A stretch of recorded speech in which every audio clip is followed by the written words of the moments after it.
Spring has well and truly sprung, and with the days lengthening and the sun warming the soil, nature riots back into life. In the trees and hedgerows, birds are laying and incubating. Scotland is home to more than 200 species of birds, from majestic eagles and ospreys to the more humble chaffinch and golden-eye duck. Nearly every native species seems to find its way into the National Wildlife Rescue Centre at some stage, and the team are always ready for them.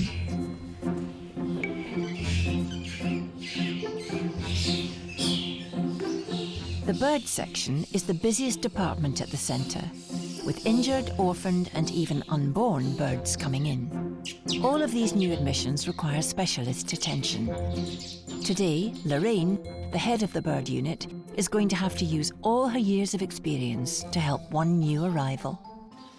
Well, I've got a tiny little house sparrow nestling and literally just a couple of days old.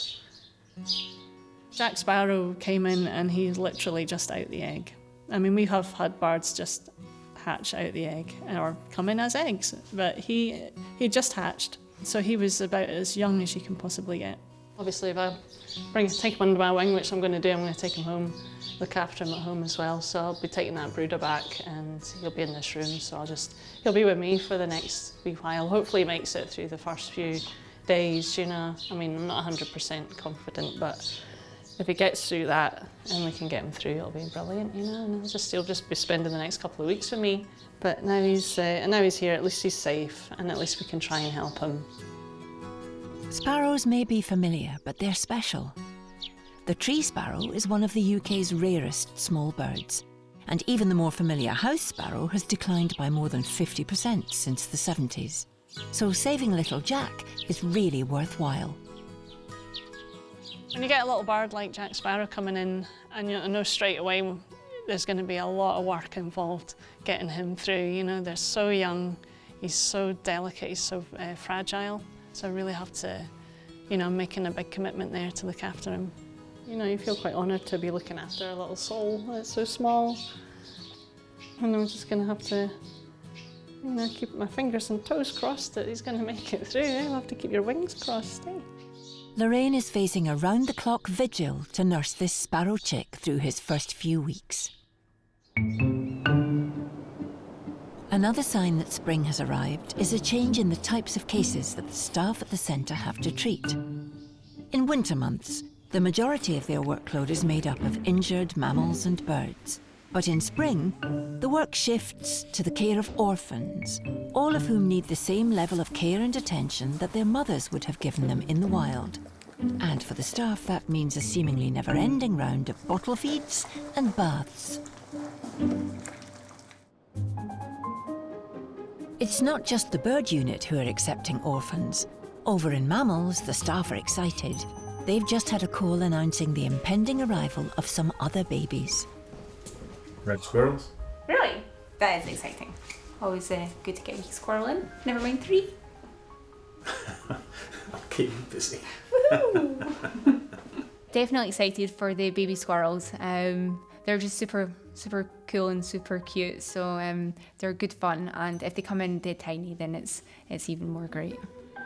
Female red squirrels look after their newborn babies in a nest or dray high up in a tree. Lined with cosy moss, this nest would usually keep them safe for many weeks. But mother squirrels can't look after their young if their nest is blown down. So the best chance of survival for the triplets will be expert squirrel surrogate Sheila.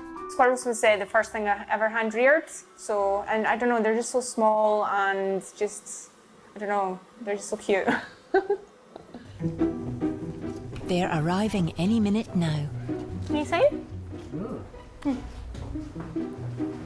Everybody loves a red squirrel. So I think for us to play a part in, you know, building up the numbers and saving what we can, it's, you know, it is a big must. Scottish SPCA Inspector Nikki is bringing the triplets in from Killiecrankie, 64 miles away. Hi Nikki, how you doing? How are you? Very excited to see you. Hello. So what was the full story then? So the caller found them yesterday. The nest had fallen out of the tree. Okay. So she left them to see if the parents would come back, and then took them in last night and kept them overnight. Right. I think the last time she fed them was about 11 o'clock, so she fed them cow's milk with a little bit of sugar. So she said that they took them very well. Some people don't think that red squirrels look cute when they're first born, because sometimes they have this like wee kind of noble nose. I mean, I personally think they're very cute. Having been separated from their parents, the 3 baby squirrels will need to be hand-reared. Generally we get kind of about 10 a year, so it's not something that we get massive, numbers of. But the numbers that we do deal with, generally we have good success rate back for release. So the first thing Sheila must do is give them the once-over. Yeah, so they're about 3.5 weeks old.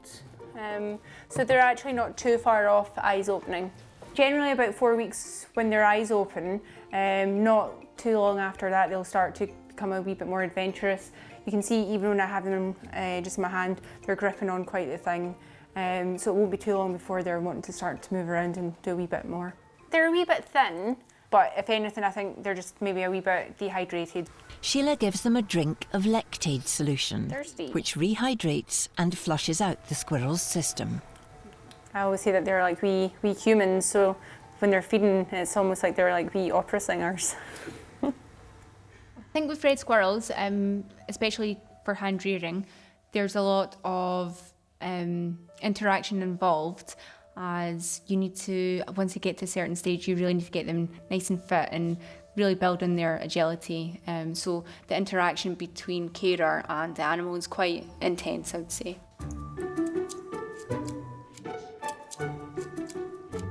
I mean, who doesn't love that? Ooh. Yummy.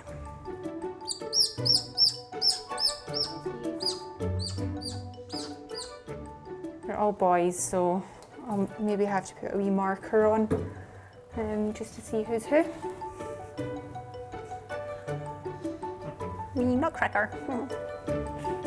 With the boys identifiable, Sheila has the job of full-time mum to triplet red squirrels.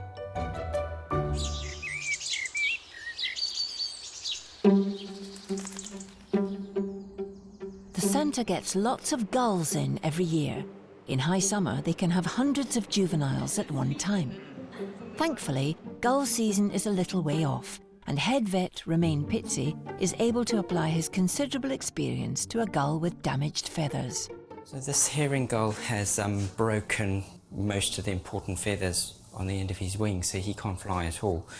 And we can't really wait for 3-4 months to see if they're going to fall out and regrow, and that's too stressful for him. He'll injure himself here.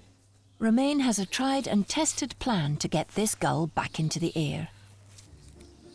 Gulls are incredibly manoeuvrable, and this end part of the wing is important for the lift. So although they could glide a bit, they're not going to be able to survive with broken feathers. Imping involves cutting back damaged feathers, leaving their roots still inside the bird's wing, while a feather from a donor bird is then glued to the root. So all I'm trying to do here is I'm going to trim some of these broken shafts a little bit. They're really quite split, unfortunately. It's not at all painful because the feathers are no longer growing, so if you think it's like cutting your hair, so we're actually going to take a cut off piece of feather and put a little stent in the middle and then glue the two together. We are obviously taking feathers from a deceased bird. Normally, you would want to imp a bird with feathers from the same species. But since Romain doesn't have any herring gull feathers, he's making do with some from another species of gull. 5, 6, 7. Just get some glue. So it's not very complicated. What we'll do is that we're putting a little piece of wood inside the feather. So we're using that as a stent. So the little piece of feather that we're going to put in, we put that in and then we'll glue that on. And that will make it actually quite strong. Sometimes that's the strongest part of the feather. So one of those uses for super glue that people are not aware of. We just stick it down this broken shaft of the feather there. For a reasonable distance. Without gluing myself to the bird. So in small birds we can do this with cocktail sticks. In big birds you can do this with a whole skewer. You can use paper clip shafts. We can use a whole host of different things to make this work. I feel like Tony Hart. As you can see, you don't need to be a vet to do this. Many falconers will do this themselves with the bird awake, but this gull is not the most cooperative character. So, we have one normal feather that's the wrong colour, as you can see. So that's one feather successfully imped, and just a few more to go. I think this is one of the more rewarding things. Such a simple thing that can give flight back. The bird doesn't have any pain. So there we go, that's coming along quite nicely. Now we get to the one that's challenging, because unfortunately this feather is very splintered and it might be quite difficult. Because the feather actually goes underneath the skin for quite a distance, we can use that little bit that's buried underneath the skin. It's still dead, it doesn't feel anything or hurt the bird at all, to fix this, which is great. Just put a pinch on, getting super glue everywhere. Feather transplant with skewer sticks and some super glue. The gull will need a night's rest to recover from the anaesthesia, then will be flight tested by Centre Manager Colin.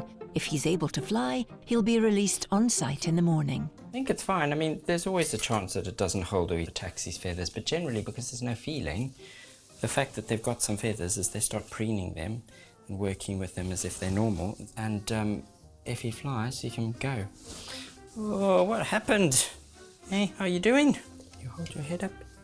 You can. You look still a bit sleepy, but that means you're less likely to bite me. So I think that's quite good. Right. Okay, let's go and put you back. Tomorrow you can have your flight.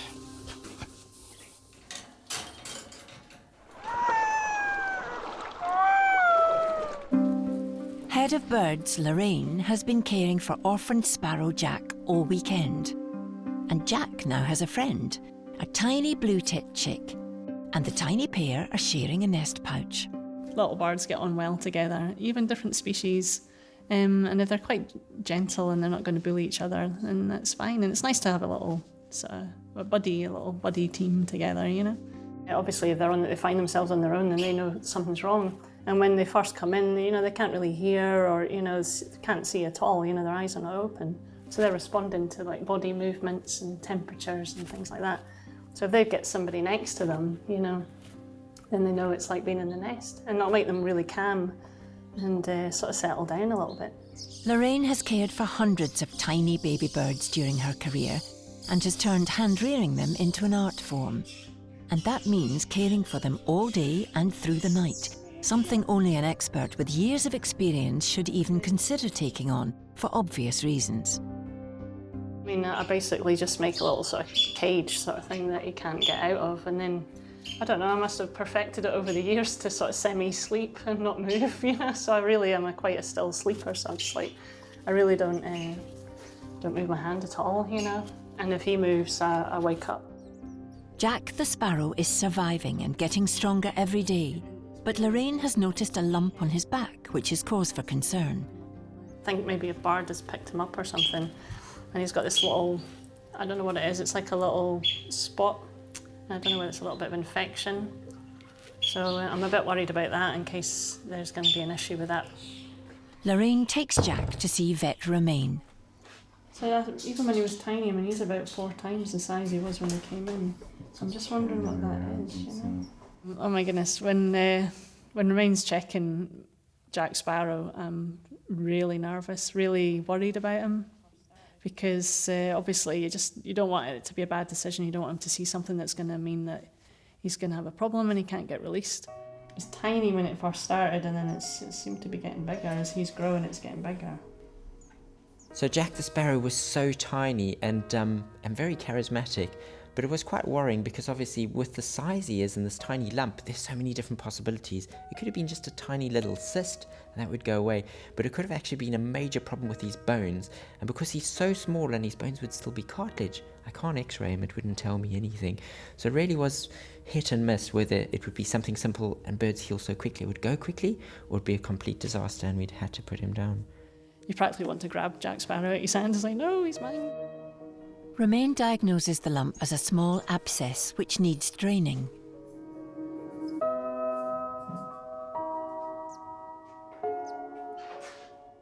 Although the lump on Jack was really tiny, I did have some concerns that it could have been something much more serious underlying the little lump.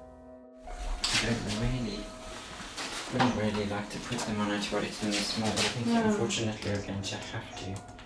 Sometimes if we do get salmonella, that will go in the joints and just destroy them, and if he's so small, that'll be over. So if you can do that, and then this is just, if you just clean it pretty much when you're feeding him with pevidines, it doesn't matter how many times it is a day. And we leave the pevidine on, it has some effect, and what will happen is the skin itself will heal over really quickly. So most of that yellow is now gone. Procedure complete, Romaine gives surrogate mum Lorraine antibiotics for Jack and aftercare instructions. Like, you don't really want to give tiny little nestlings like this size any medication, you know, because they're so small, but just dilute it down, but it looks quite sore with his wee bit on his back end there, you know, so extra special cuddling tonight, I think. Keeping his little wound clean really helped, and you could definitely see it started to reduce in size. And as he grew, that lump didn't get any bigger, which was a good thing. And then gradually it wasn't even an issue.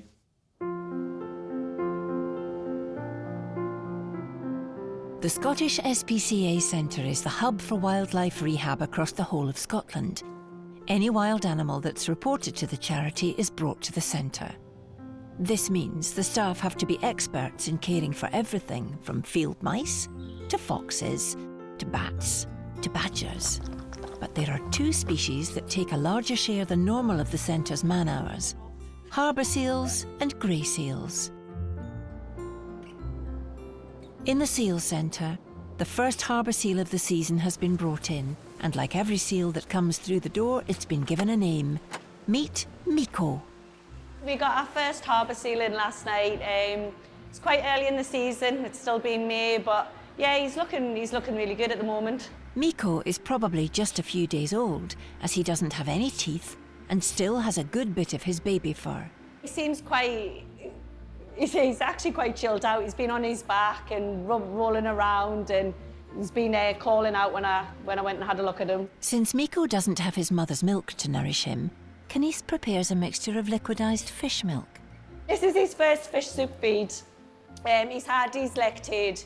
He is nice and hydrated. He's got nice spectacles. So now this is where we change him onto fish soup. So it just gives him more fat content than the lactate. Like every orphan mammal that comes into the centre, Miko was given Lactaid when he first arrived. It is a bit thicker than the Lactaid, so the consistency is a bit thicker. So what we'll do is we'll tube him, we'll just do it really, really slowly just to make sure it doesn't hit his stomach with a thud and then he just regurgitates it. Because it's not good, because you have to be careful that they don't inhale it. So yeah, we'll just take it slowly with him. Seals are separated whilst indoors at the centre to help prevent the spread of seal pox, a herpes-like virus that's very contagious. There'll only be one person working in isolation from now on, just to reduce the risk of cross-contamination coming in from the other two sides. So what will happen is they'll come in the bottom way, they'll deal with this, get all this done, and then it'll be closed down, and then they'll come in, they'll just deal with the harbour, and then that'll be it. We're just trying to reduce this wee one getting anything, because he's very small, so, and he is quite vulnerable. Aren't you, sweetheart? So I'm not going to wear any waterproofs either, he doesn't really need it. We'll just put a towel over him. Once his teeth does start coming through, we would just use a gauntlet. We wouldn't put a thumb guard or anything in. Also, I know, I'm sorry, does that tickle your throat? Also, you don't put the tube down as far as what we do with the greys, because it's not that far to your belly, is it? Harbour seals are smaller than greys and more delicate. This makes them easier to handle, but more vulnerable to disease and infection. So he was found on a beach, and he was there for 2 days on his own. No mum was seen. So he came to us from Skye. You okay? So he's had quite a trek, haven't you?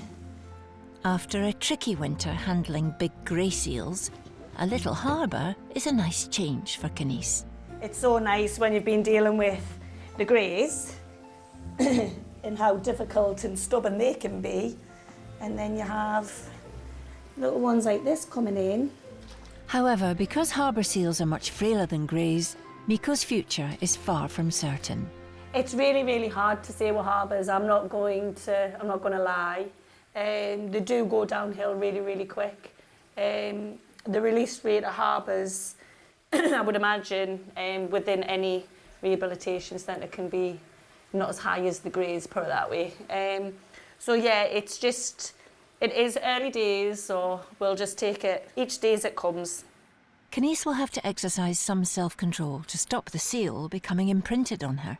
Obviously with this little dude, we do have to go in and give him food. But yeah, he's not going to be mollycoddled, I hope.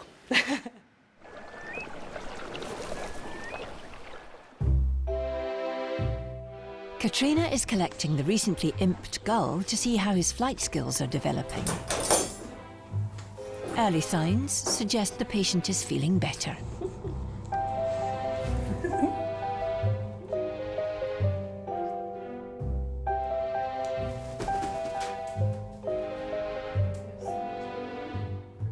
It's a good start. And with a little help from Colin, the Gull is given a bit more space to help spread his refurbished wings. I'll see if you can use your wings. I've got one slightly longer than the other, but it shouldn't make a difference.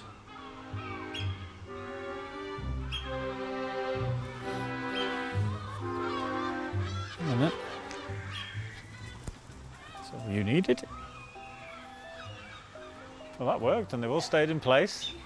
We'll know which one he is if he hangs around here then. Yeah, he's the one with the wing off another species, yeah. Within 24 hours, remains restored the power of flight. And the advantage for us using that technique is that bird's dealt with in 24 hours. Whereas if we'd have waited for those feathers to regrow, it could have been a good 4 or 5 months. And he's stuck in captivity, so it's better for us and it's far better for the bird. And then what happens is when he undergoes a natural molt, the imped feathers will be replaced by just new herring gull feathers. And that'll be it, job done. It's almost ideal rehab for us. Come in one day, out the next. Minimum fuss, minimum handling, minimum stress. The bird's free again with a few borrowed feathers. With so many gulls round the centre, it's likely this imped gull will stay in the area.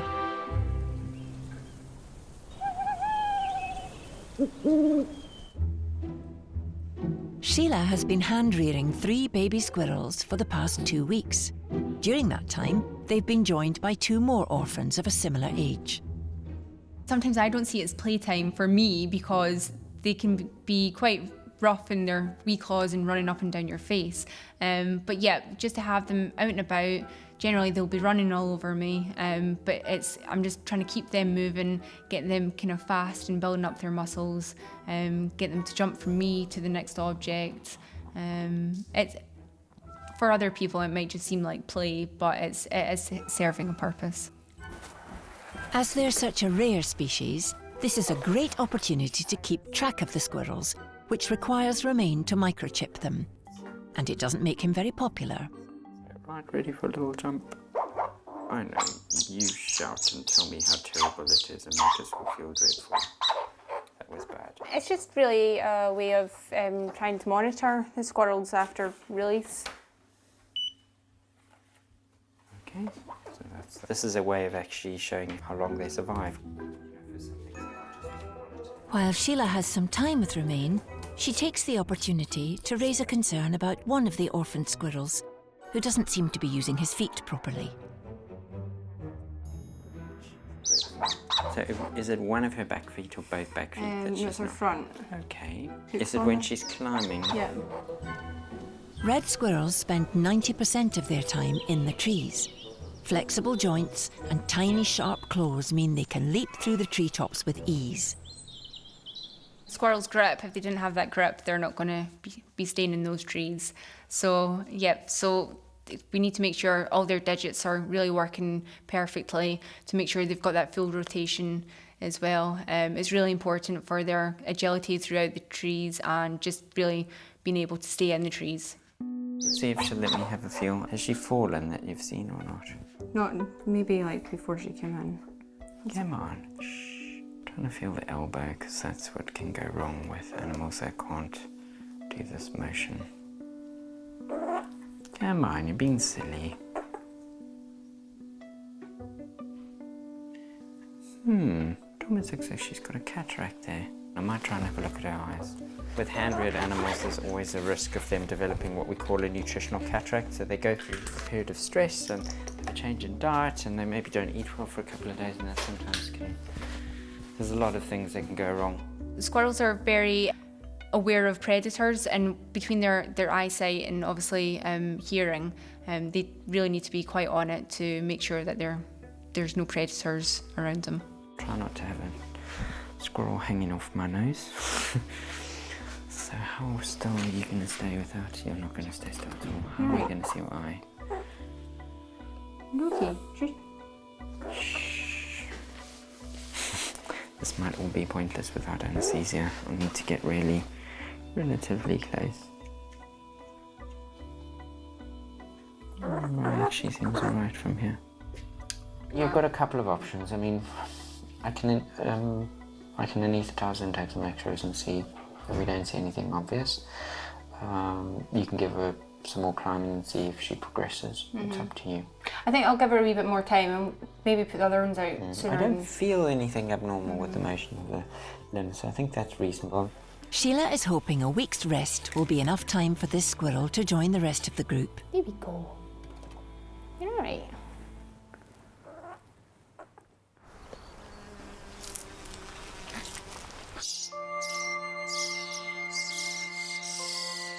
It's a day into his course of antibiotics, and Lorraine has been with Jack the sparrow constantly.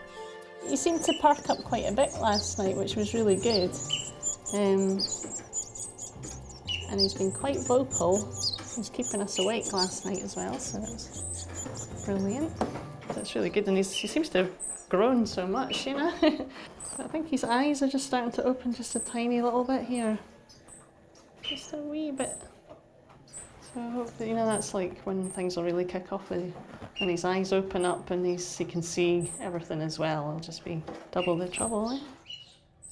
Despite the centre's vet Romain draining Jack's lump yesterday, it's still concerning Lorraine. If it doesn't start clearing up or if it's causing him any problems, he's moving his legs really well, which is good. But if it is an issue as he grows, then he'll have to get checked again. Probably get it burst again or like cleaned out or something. But I think it's because it's near his bone, which is quite a problem, you know, and he's quite small. So, you wanting to get back or you wanting something to eat now?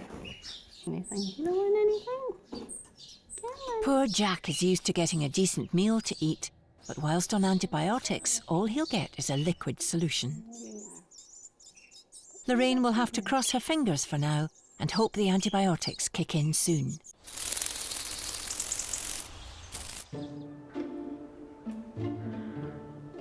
It's the start of another day at the centre, and Manager Colin is doing his morning rounds. I'm just basically opening up first thing in the morning. Both me and... Hi, Danny. Both me and Johnny come in half an hour before everybody else to make sure that everywhere's opened up, check around all the animals, and try and make sure there's no issues, and if there are, we can deal with them. With so many animals passing through the centre each week, some of whom are in a critical condition, the morning routine can sometimes bring surprises. Just going around all the sections. Just having a quick look in. Just make sure there's nothing running around the floor. Yeah, that's fine. Making sure everyone's all right. When you have a water issue, like a water facility like this, you're obviously looking for something that may have drowned overnight or could be struggling in the water.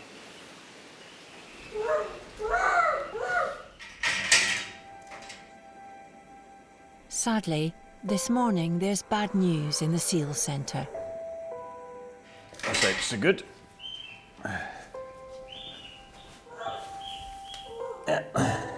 This is sometimes the sort of things you find in the mornings. This is Miko, the first harbour seal we had in.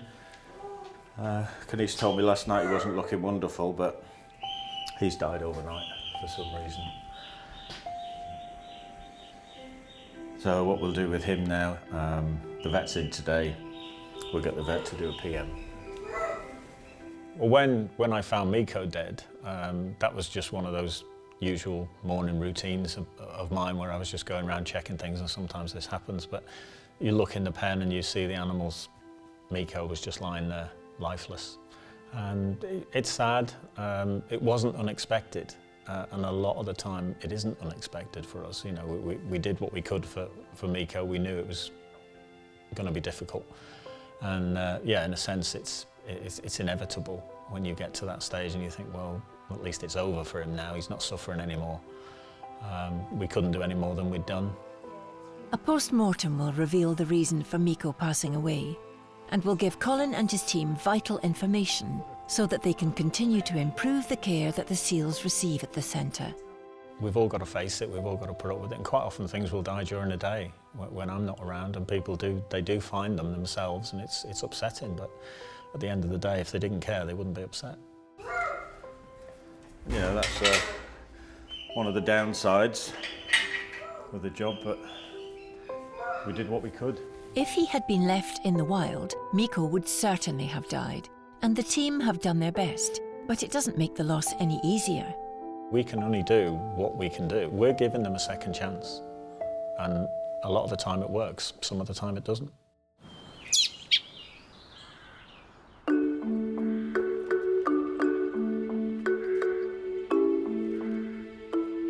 Head of Birds Lorraine has been caring for Jack the Sparrow since he emerged from his egg. He's now 5 days into a course of antibiotics and seems to be on the mend. Look at the size of Jack Sparrow here. This is amazing. I mean, he's come on so fast, and we're actually have feathers coming, and his eyes open. This was a big moment. His back feathers are coming through. And it looks quite, you know, like before he's just all skin, and now he's got actual little feathers coming in it, and he's actually has a little tail. Even though Jack is getting bigger, he still sees Lorraine as his mum. And as any mother to a newborn knows, it can be a delightful but exhausting process. It's been a long 2 weeks. 2 weeks without any deep sleep at all, you know. I'm just like very light sleeping, you know, but it's well worth it, you know. It's so nice. Wouldn't have it any other way, would we? And while Jack's lumpy rump is improving and doesn't seem to be affecting his growth, it's still a worry for Lorraine. As he's grown, that's grown as well, you know. It doesn't seem to be bothering him. He doesn't seem to be bothered by it at all, you know. But we'll see how it progresses. 2 weeks later, and Jack Sparrow is a month old.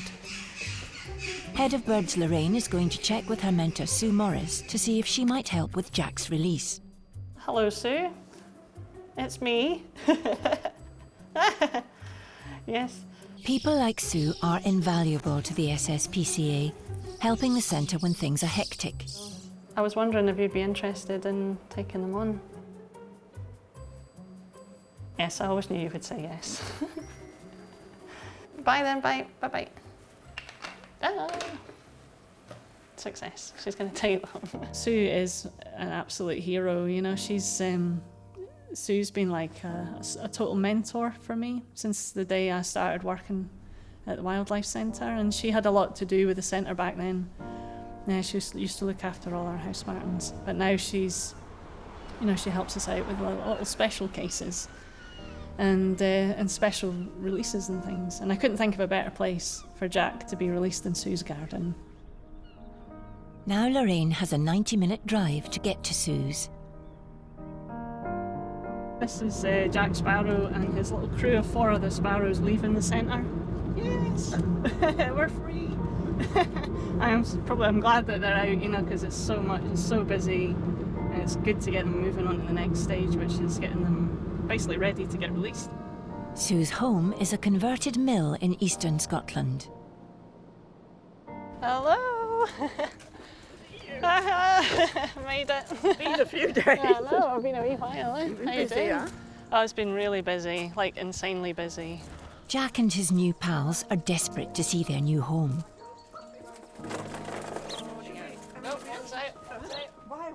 Well, you know, taking Jack Sparrow to Sue's, she's got a really nice aviary set up in her stables. So we thought if we get him in there, it's nice and protected. It's a really nice big aviary as well, and it lets him see where he's going to get released. We were going to put him outside into our outdoor aviary, but it probably wouldn't have been big enough. He's a little bit sort of exposed as well, so using the indoor one was the best of both worlds, and she had it all set up beautifully. She had it looking really nice. It's hard to believe that just a few weeks ago Jack was a bald, blind lump. Now look at him. And after all that mothering, Lorraine and Jack still share a special bond. That's Jack. This is Jack. Hey, is this good? This is much better, isn't it? Is that the little guy who says I'm hungry? Yeah, that's the wee young one. Oh, right. Yeah. We're going to get on all right. Jack and his pals will spend a few days in this transitional aviary to get a taste of what's ahead. Sometimes it's better to let them have like a little taster of what it's going to be like instead of actually being shoved right outside straight away. So they're going to get like the temperature thing and hearing all the sights and the sounds and the sights of outside and everything. So basically it's going to be, you know, just getting them settled for a couple of days in there. It's more cosy. It's more like what they're used to, you know, than shoving them out, you know, kicking them out.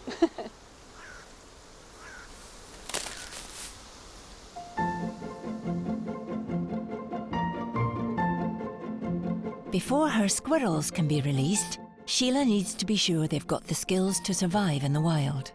Since they behave so differently when she's around them, she's rigged up some camera traps to monitor their behaviour. And she's got some other members of the mammal team together to watch the footage. Oh my God!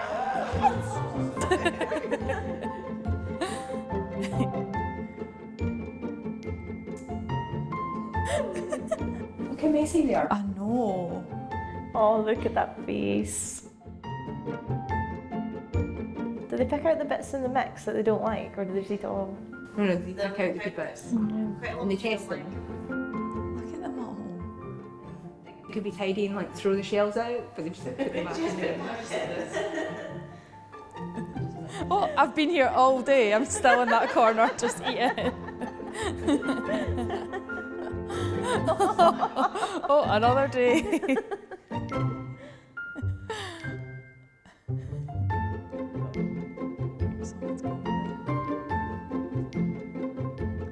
What a lovely aviary, Sheila.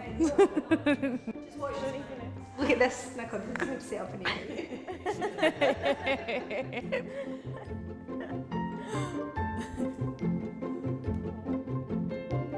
Oh my God, they look just like all the same. Oh my God. I mean, with those guys, it was quite a long process. I had them for anyway, and we introduced others with them too. So the activity with them amongst each other is just great. So they didn't really need me in the end up, so that was nice. But to watch them, just the contact and obviously just eating all day long, it's just really quite funny to watch them.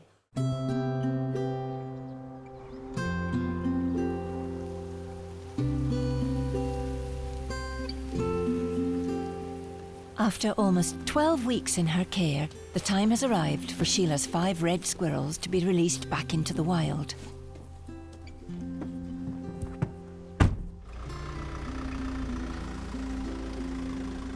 So we're taking the 5 squirrels up north to a release site that we use. It's really good. We've got a good population of squirrels. Always get a wee bit nervous and that it's, you know, that it's not going to go as planned.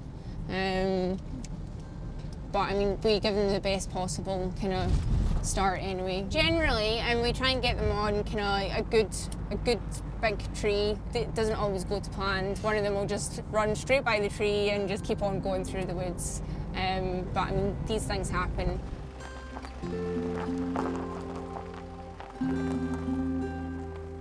The location that we use for their release, it's amazing.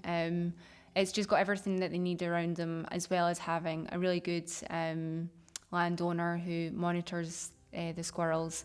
It makes me feel good to know that they're going there. They're being released on a site that has been used before. There's a plentiful supply of nuts and berries and a ready-made red squirrel population to play with. I'm just trying to get them as close to the tree as possible, and then I'll just basically open up the top and hope for the best. It's quite an open kind of space, so I'm hoping they just go straight for the tree.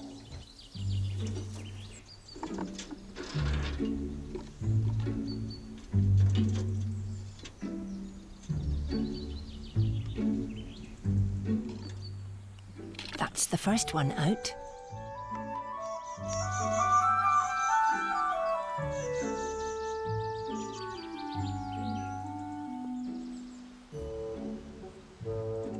Then another.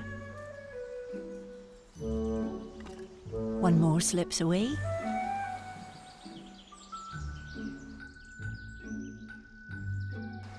And a fourth. Finally, the last one disappears into the woods. It would have been ideal if all 5 squirrels had went on the nice oak tree right here. But I mean, it's nice enough that we can see a few of them up and about, you know, jumping from branch to branch is, you know, it's a good ending. Scotland is home to 75% of the UK's red squirrels. Every one that goes back to the wild helps bolster this critical population.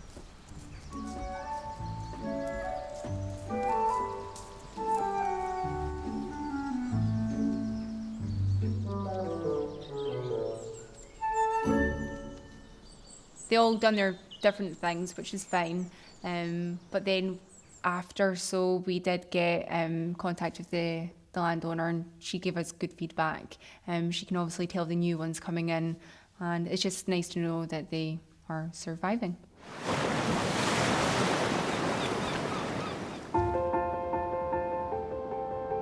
Finally, after 6 weeks, the time has come for Jack Sparrow to be released.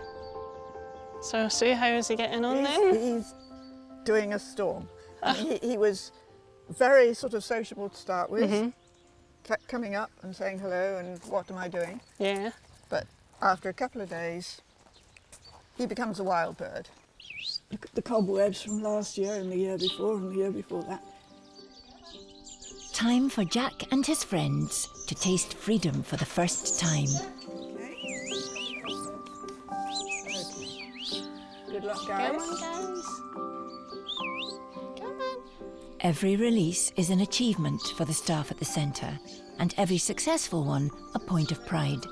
If it goes wrong at this stage, Yeah, every it's like a effort that you've disaster. put into it since day one is wasted. So you've got to get the release right. There we are, one's out.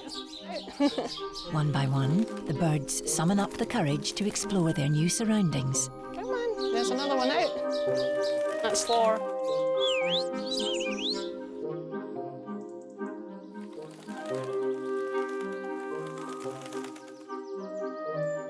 It's just Jack left now.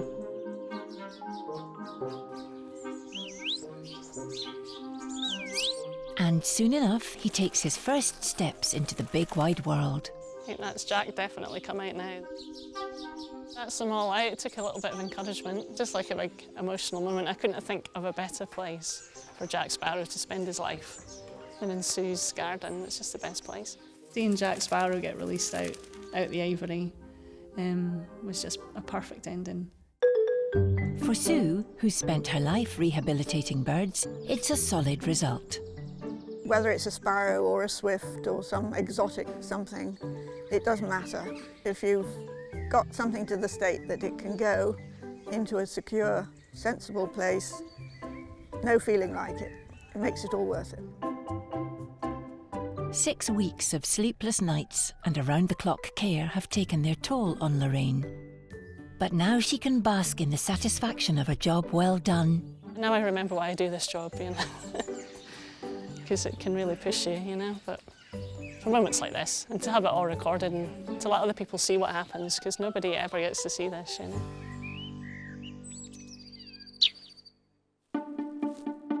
Next time on Born to be Wild, April takes charge of a herd of young fawns. I just have so much love for them. You guys let him have his first. It's a critical time for a newborn hedgehog. You know, they can go downhill fast.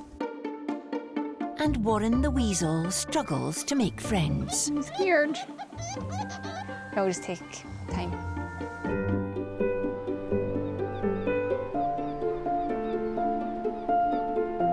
Wherever you are in Scotland, you're never far from the sea. With 18,500 kilometres of coastline, one of the longest in Europe, Scotland is rich in underwater habitats like kelp forest and cold water coral reefs. These places are perfect fishing grounds for a diverse variety of marine mammals, some of which inevitably end up in the SSPCA National Wildlife Rescue Centre. On the front line is Head of Seals, Kenise. The seal unit it's amazing. It really is so vast. We can deal with the harbours, the greys, the waterfowl, the seabirds, all within the one unit, so we're very, very diverse. Today, she is preparing a fishy supper for her unit of young harbour seals, some of whom have yet to master the art of feeding themselves. So I'm just preparing the fish soup, and then we'll try to assist feed them a fish, because they have dropped a wee bit weight since they've been in care. So yeah, we just want them to start putting on weight and putting on condition, because they still look quite small. Percy's been in care now for 16 days, so we really need to progress him a bit more. We can't keep tubing them. It's going to be interesting. Better feed Mister there. His nibs are shouting. Hi. Are you hungry? This is with little Percy. You're so baby-fied at times, aren't you? Percy was found stranded on a beach without his mum, alone and starving. Kenise needs to help him with his feed, and it's not as simple as it may sound. Yeah, what we're doing is we're putting the tube down the throat, so we look for the movement just to make sure it's not going down into the throat, into the lungs, sorry, and it is going into the stomach. You don't put the tube too far down because there's not that much room between the mouth and the stomach. The tubes, I can see it splashing in my face. I knew that was going to happen. Everybody here that does seal feeds is trained and only signed off when we know that they're confident. We just take it out slowly. You're sucking on that. Because we don't want them regurgitating that. Yeah, I smell like you now. And with the soup starter over, time for the main course. Now you're going to take this. Come on then. So what you're doing is you're not pushing the fish in, is that you just hold it, and then you go with their chew. So you're not actually, it's them that's taking the fish. Yeah, that was nice. And then we'll do the same tomorrow, and hopefully your weight will start going up. It's not to say that it's not gonna go wrong, because it possibly could, but at the moment they're showing really good signs. While it's looking good now, harbour seals don't do well in captivity, and release rates can be low. But the team are hoping to find a way of getting Percy back into the wild as soon as they can. Yeah, fingers crossed. The weight changes that we've made's working. Fingers crossed.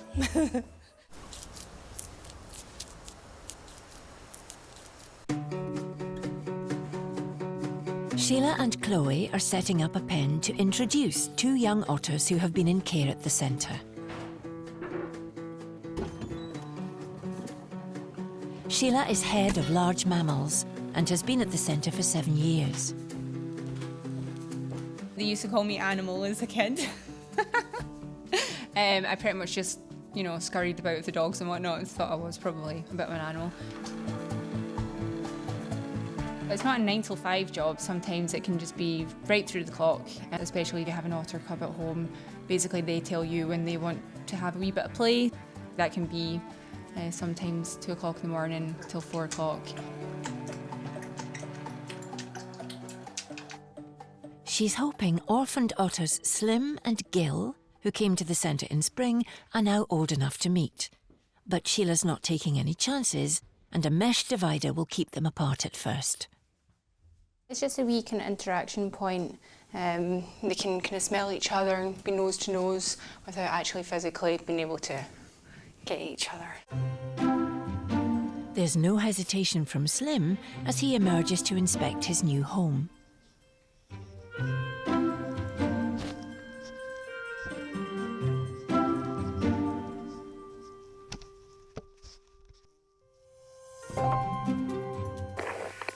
However, he'll have to wait a while to meet his date.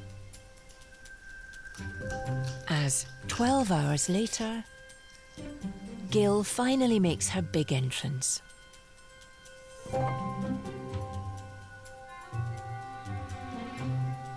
But Slim has still got a bit more waiting to do as Gull checks out the accommodation. At last, she spots Slim, but it's still very much early days.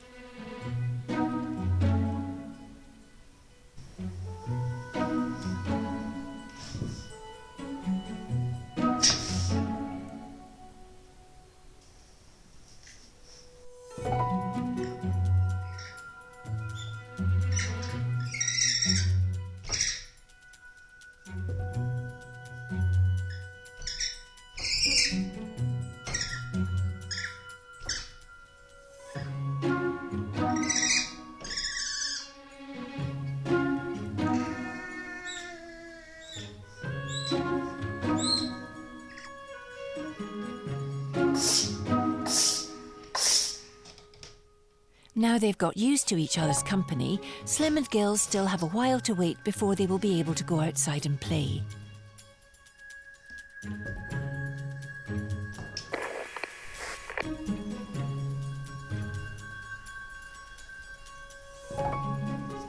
After 3 days, Slim and Gull are firm friends and can finally play outside together.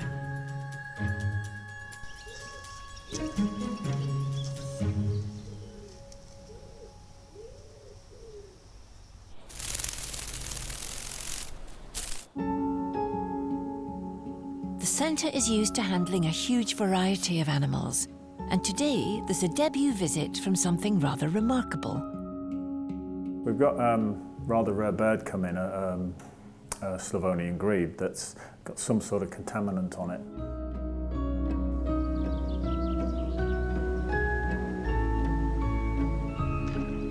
The Slavonian grebe is one of the rarest nesting birds in the UK and arguably one of the most attractive. It spends the majority of its lifetime on the water, even building a floating nest. Very important that we do this properly and we can save this bird if we can, because the conservation value is quite immense. As the seal unit has been designed to deal with all marine wildlife, this is a great opportunity for Kenise to work with a rare species, something completely new to her. Yeah, I get so excited. Even if it's a pigeon, I can get kind of excited about that. But yeah, it's always exciting to hear about other stuff coming in. Hopefully, fingers crossed, that everything will go all right for him. It's amazing to see a bird like this anyway. So yeah, I'm working with it, and then you get to know them and we learn how to work with them. Pretty bird. His feet are amazing. They're like leaves. Look how far back his legs are almost at his butt. The grebe's unique body shape can't support it on dry land for any length of time, and contaminated feathers are a serious problem, as it can affect waterproofing. So one of the problems with them is when they do get contaminated, it's on the underside of the body, and all they do is sit in it. If they're not waterproof, they won't feed, they'll drown, or they'll become hypothermic, and then they just won't survive. So our job today is to try and get that contaminant off, if we can. Come on, little chap. So is it just washing up liquids you use? Yeah. I'm in the water. Put them right down. get the soap doing some work for us. So it's just side to side motion, rubbing the detergent in. It's a good sign, he seems quite strong. Always keep him at a slight angle so his head's up, so everything's washing off. Brilliant. And you see what we're looking at now is that all the down feathers are drying. You see that? Oh, yeah. See how dry they are? We remove the contaminant, which is whatever was on it, plus the detergent. And the bird then, when it preens, puts its own preen oil on, which is more of a conditioner than a waterproofer. That allows the feathers or enables them to become waterproof. Keeps them in good condition, so. And that is that. That your water grebe. Oh, yeah. What happens now is he's put into a cage, he's got a heat lamp on, that'll dry him off a bit. It'll enable him to preen, get his feathers back in the places they should be, because we've just disrupted all that. It's not quite what I would call appetising meal, but someone likes it.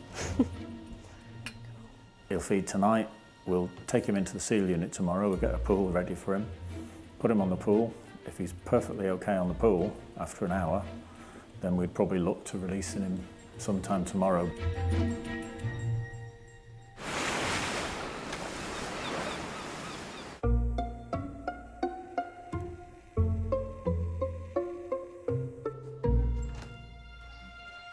One month after the 2 baby barn owls were brought into the centre, Katrina is catching up on their progress.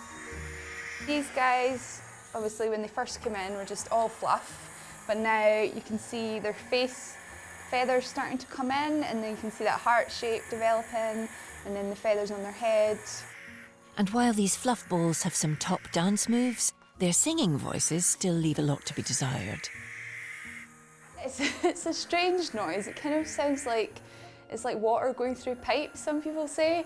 It's just obviously they can hear us and they're a bit annoyed that we're in the room. But this guy, he's kind of the next stage from them. So he basically looks pretty much like an adult now. He's still got a tiny bit of fluff on his legs, but he was their size, obviously about a couple of weeks ago. But he's about ready to go out to the aviary, so it's kind of different stages that we get. All being well, this terrible twosome will follow their neighbour's footsteps and be released together.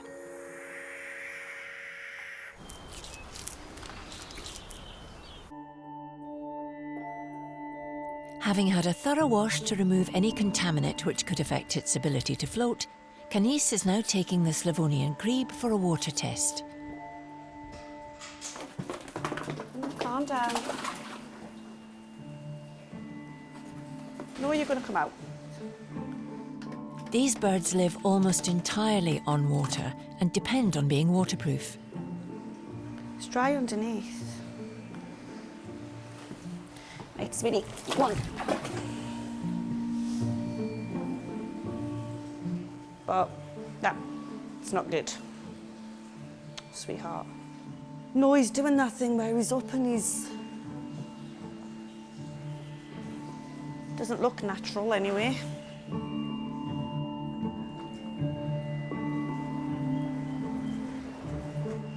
What we'd like her to do is just sit nice and calm, like a toy boat on the water, just bobbing up and down. That's what you'd expect, the legs just staying still, just moving when they need to. What you then see is the contrast to that of her trying to sit up on the water, which is why she's rearing herself up, and the fast paddling, which is then showing you that she's not happy.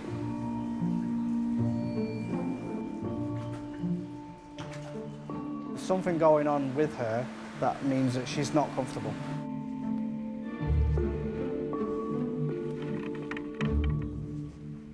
With nothing obviously wrong with the bird, head vet Romain and head of birds Lorraine come to take a closer look. So if she's missing a clump of feathers there, that's probably just enough where the scabbiness is. She's hit something or rammed into something. She's lost those feathers, they're broken. But that's just a little break. The water gets in and then it will soak from underneath. A bird that lives in water has to be waterproof and it has to maintain its body temperature. As soon as water seeps in next to the skin, it'll seep on the underlayer of the feathers. The bird will start to sink in the water and it's going to lose all its body heat. And Scotland's not the hottest country, so it is just a complete disaster. What the hell are we going to do about that to get her waterproof again is difficult. Romain suspects the grebe's waterproofing has been compromised. He also wants to check if there's been any internal damage. She hasn't eaten this morning. Give her a very brief anaesthetic and just check I'm not missing anything else. The only way to find out is to give the grebe an X-ray. Let's stick your head in there for a second. Just put your oxygen in. Let's put your whole head in. Deep breaths. She's a bit lighter. Fine, let's go back in. Switch this light. The X-rays reveal no internal damage to the grebe, but it does confirm Romain's theory as to why it's not taking to the water. She's actually in really good body condition. If you look at her feathers here, there's the outline of her feathers and suddenly, dunk, there's this little ding here. Yeah. And this is because there's a plug of feathers that's been missing because she's probably hit something, maybe when she's swimming or whatever. No, I don't know. This is a little bit last chance saloon for this bird. Under normal circumstances, the centre would care for the bird long enough for its feathers to grow back. But as this is a rare aquatic bird, it's not an option. A bird like this would spend 12 to 16 hours a day on the water. So when they spend 24 hours a day on a surface, even if it's padded, eventually their feet can fall apart. She's starting to get these wear areas, and it's only a short time before those wear through to bones. So what I'm thinking is we might actually cut that bald piece of skin out and suture it together very carefully with stitches in the skin. Bird skin heals really quickly. We have a chance that she'll be waterproof. I think that's the best chance we have for getting her out of here alive.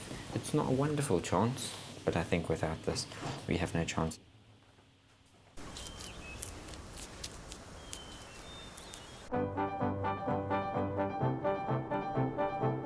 The National Wildlife Rescue Centre runs on dedication, passion, and above all, teamwork.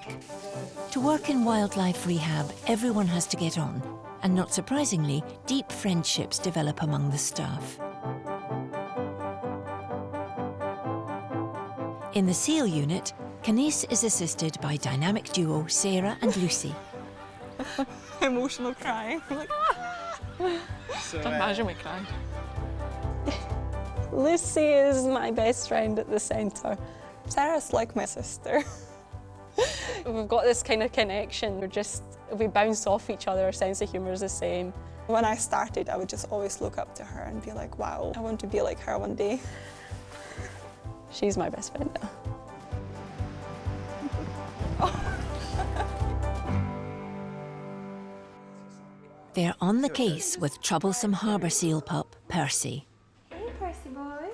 Over the past 2 weeks, he's been making excellent progress with his weight and table manners. You can see he's so keen for his fish. Come on. Oh, you gonna manage? Which could be because he's got a new neighbour.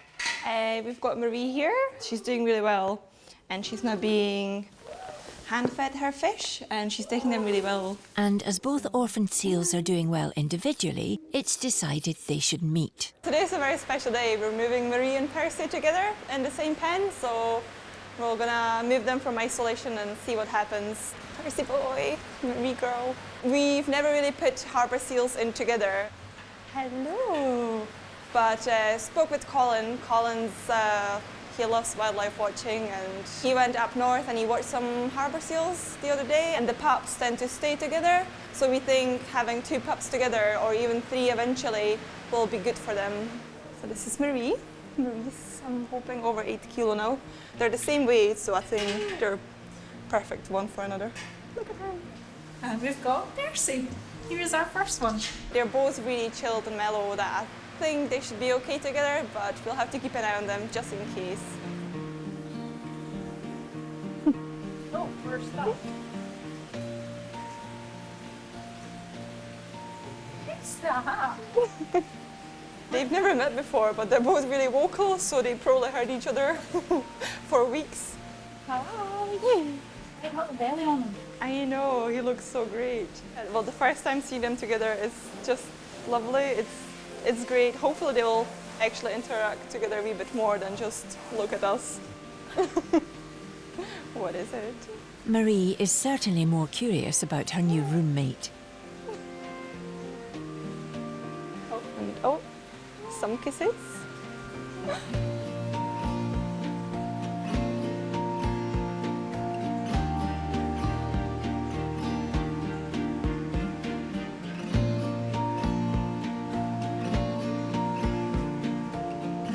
And appears to have mistaken Percy for her mother. Oh my goodness, Percy. What's she doing here? Oh no, Marie. Marie, I think, is actually trying to sick on Percy. She maybe sees him as mum, but I think she's just quite curious as to what he is. Marie looks so sad when he moves away. I know. She's like, hello. While these two pups get used to their new home, there's a dinner distraction. Hello. Which should be a relief to Percy. The pups have settled into their dinner date. But in this job, Lucy and Sarah know it can be risky to get your hopes up. I don't know if there's a way how you can remove yourself emotionally completely. You try not to get too attached, but if you work with them every day for weeks, you know, it's just hard. I don't know. I think personally, I do get attached because it's just important because you want to know, you want them to do well.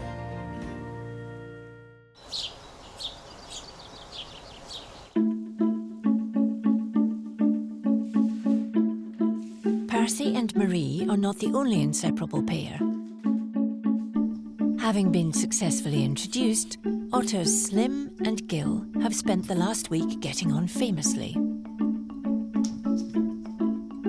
Most of the time. This encouraging behaviour means Sheila and Chloe can move the excitable pair to the next stage of their rehabilitation. This lucky pair are being moved to the centre's larger paddocks, where they will have more space to roam.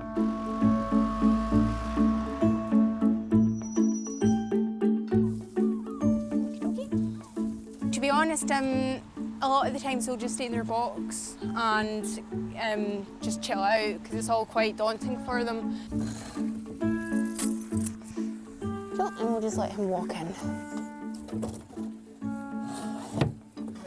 Yeah. There you go. We'll just let them go in for a wee bit and calm down. While they settle down, Sheila and Chloe prepare the paddocks. The paddocks we've got are actually pretty cool. We've got lovely trees and whatnot growing. And they've got their 4-foot pool, which is very inviting on a day like this. So with all this new room and even less human contact, this is the ideal place for them to thrive while they wait to be released. Really, it's just company of each other that kind of keeps them going. Especially with wee Gull, you know, she was about 8 weeks when she came into us. So it's nice that she now has a buddy because she, even from us, she never had that contact in play. Whereas Slim, you know, he was maybe kind of about 5-6 months before he came into us. So he's already encountered outdoors and whatnot. So I think for Gull, this is all going to be like, you know, party time and quite daunting as well. But I mean, they're going to have a lot of fun out here.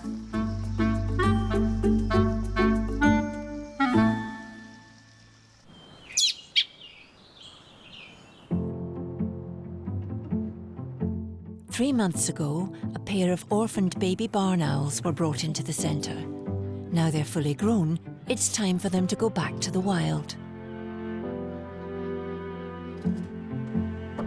Before they can go, there's a job for centre manager Colin.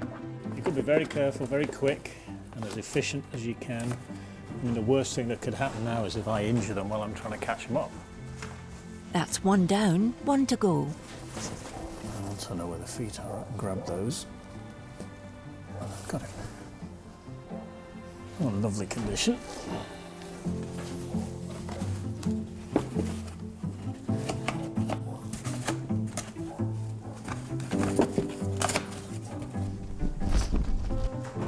And Colin makes this tricky task look very easy indeed. I mean, they're amazing birds. I mean, if you look at the purity of the white, it's just pure white, it's just amazing colours.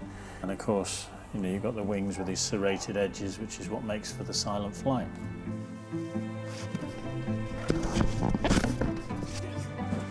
The owls are passed to Katrina from the bird unit to release. These guys came in really young, so they've been with us for quite a while and been out in that aviary for quite a while, so yeah, it's quite nice to finally get them going and get them released. And a short drive later, the owls arrive on the site the team have carefully chosen for them, which offers perfect barn owl habitat. Yeah, it's really nice kind of open, kind of flat land, and then there's some trees over there that they might head over towards just for shelter until it gets dark. And this one's still hissing, so he obviously still doesn't want to be anywhere near me. Oh. And off they go.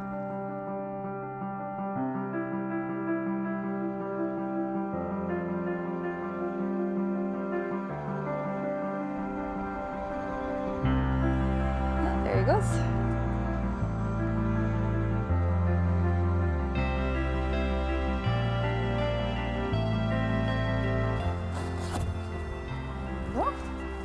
Be happy to go.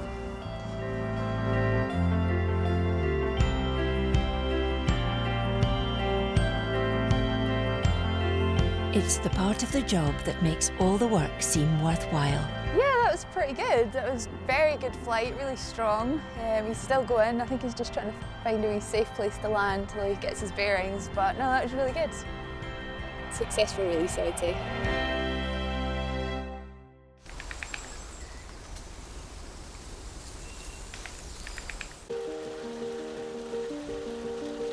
While the more advanced seals enjoy splashing about in the outdoor pools, another pair are about to get their first taste of the water. Harbour seals Percy and Marie have been in the centre for over a month. After being introduced 5 days ago, it's time to take them to the next stage of the road to release. Hi. Lucy and Sarah are transferring them to a water pen. So exciting. Are you going straight in?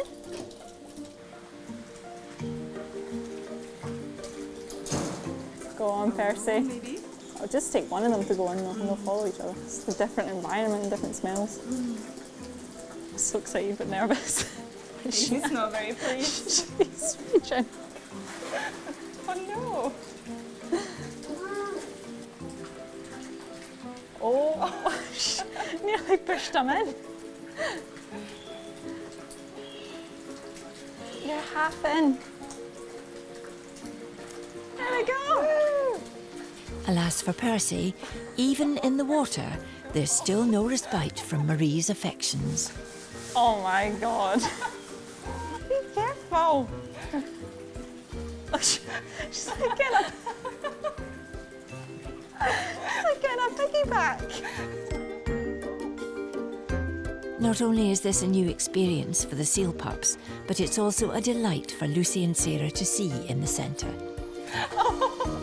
Don't bite his flipper. You can tell these guys actually like each other. So they've always got to be touching each other. It's good though, it's a social thing. Oh, this is so great. It just seems quite playful. Apart from that, when she like sits on his head. It's like proper piggybacks. I mean, they've put on great weight. I mean, I think that's what, 0.7 in 2 days for them. That's good weight gain for the harbours. And I do think that them being together is encouraging them to all these positive behaviours. They're less stressed as well. See little highlights like that, it makes your day, and it reminds you. It reminds you why you're doing it all the time.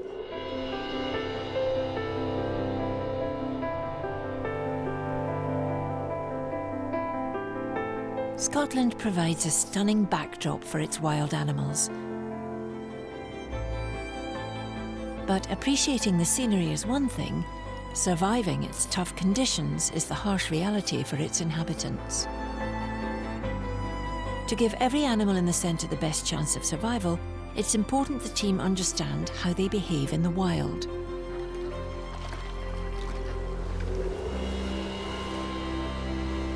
To help with this, Colin encourages staff to study out in the field, and today he's bringing Lucy and Sarah to the town of Anstruther in Fife for a special expedition. What we're going to do is just show them what the sort of animals that they normally deal with actually have to put up with in the wild, how they behave in the wild, how they look in the wild. Oh yeah, there we go. Onto there. great. It's all part of the learning process. If you're going to put animals back into the wild, it's useful to know how they should be. This is the first time I've done anything like this, like the kind of wild, actually seen them out in the wild. I think we're looking forward to seeing seals the most. So excited. So excited. Definitely wake you up anyway. The Firth of Forth is home to several islands teeming with marine birds and mammals. The group are headed to the Isle of May, home to huge populations of kittiwakes, puffins, gulls and more, any of which could land in Lucy and Sarah's care. I just don't know where to look first. Do I look to the left? Do I look to the right? Oh, there's so many. Right now, see? Sunlight on. It doesn't take long for them to catch a glimpse of something close to their hearts. Where? Oh yeah! Look at that! Some local grey seals. Oh, look how chunky they are! Look at all the heads! Hello! Oh, they're so nosy. They're all coming up now. Yeah! Hi, guys. Yeah, they're more interested in us, I think.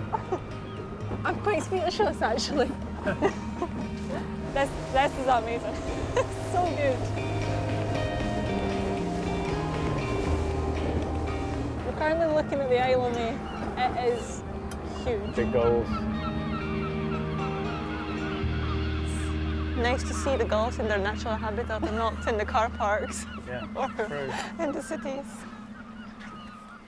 Waiting to meet them is Bex Outram, Assistant Reserve Manager on the island. Hi, I'm Bex. I'm Colin. Yeah, hi.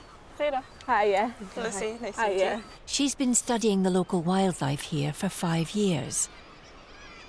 A perfect guide to show them around this wonderful wild place. I was just feeling so overwhelmed. Wherever you look, there's seabirds, there's puffins on the roof, puffins on the right, puffins on the left.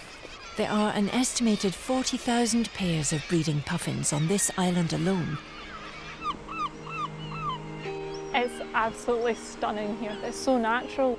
This place is just incredible. It's like its own world. The birds just look so good and they're so happy.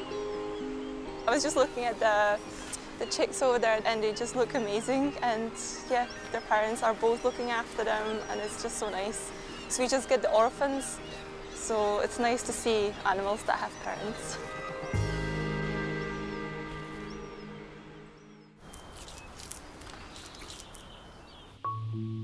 At the centre, Romain is preparing to operate on the Slavonian grebe. His plan is to stitch the skin together, bridging the bald patch, in the hope the grebe will regain its waterproofing.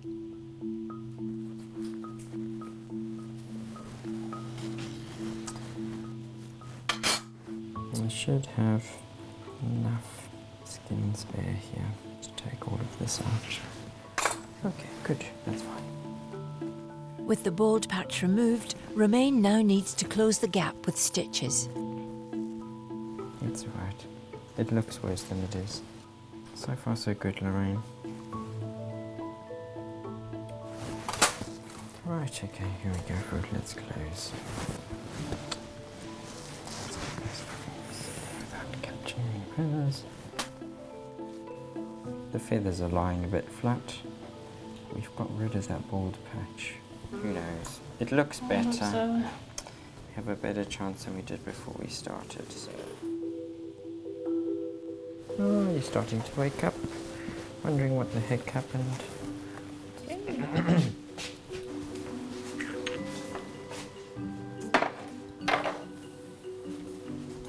I'm just so happy to see her back again, you know. It's always a big worry, and she's been through a lot in the last couple of days.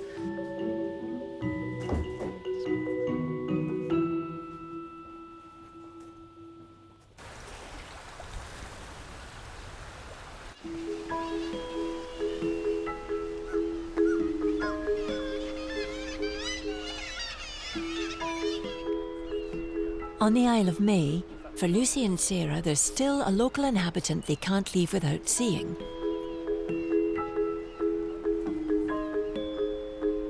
Still looking for some seals. We moved to a different part of the island, so hopefully we're going to see more here. I've seen 3 kind of in the distance, but I'd ideally like to get a wee bit closer to see them.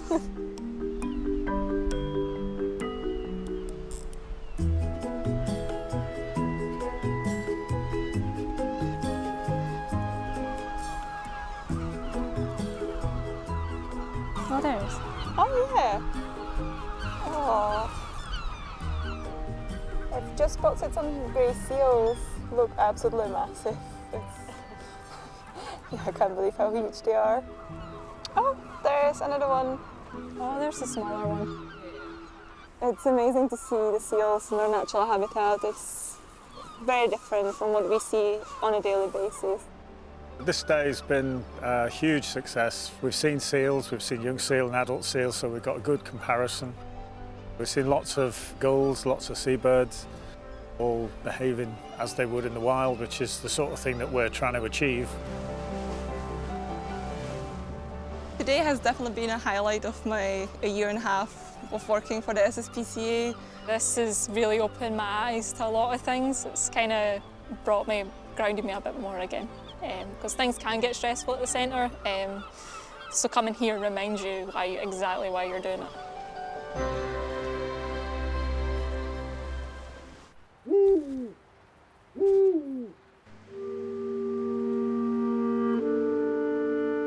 After Romain's last-ditch operation on the rare Slavonian grebe, it's now down to Colin to see if there's a chance of getting it back in the wild. Come on, let's try you again.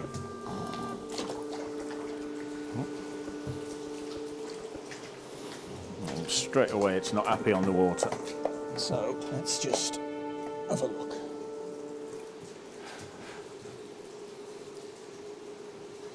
He's even starting to get wet underneath now, which is why he's standing up. Well, he's perfectly calm being handled, but that's why he's standing up on the water, because he's going to sink. And that's what he's frightened of. And for a bird like this that depends on being on the water to survive, it's got to feed off the water, it breeds near the water.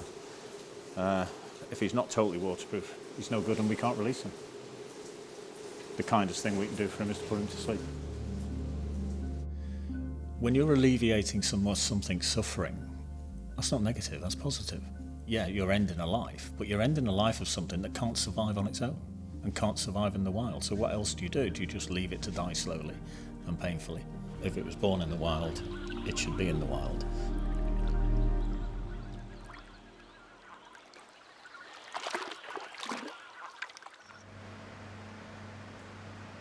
Inspired by their trip to the Isle of May, Sarah and Lucy are back with Percy and Marie. It's time for their first meal in their new water pen. It's their usual feeding time, so this is one way for us to find out if they're getting better at getting out of the pool, and also if they're eating. We want them to still be interested in fish. I think if they lose the interest in fish, then that's really bad for us, because we don't want them to lose weight. So we're gonna try and see.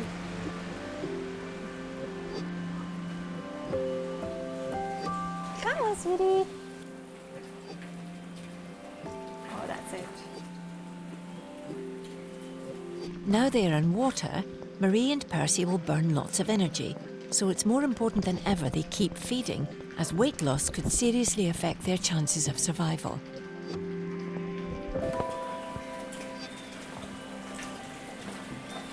Where are you going, no? I'd maybe get her back in. Don't pretend you're shy.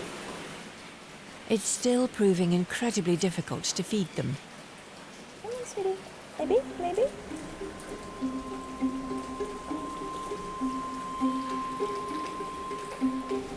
Okay, Percy's hungry. Percy's fine. She had just one, we had 3.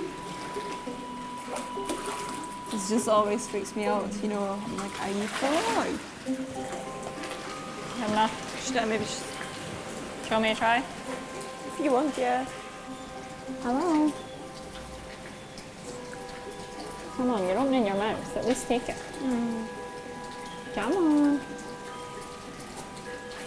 Maybe just too much going on for her now. Lucy and Sarah know all too well how serious a lack in appetite can be.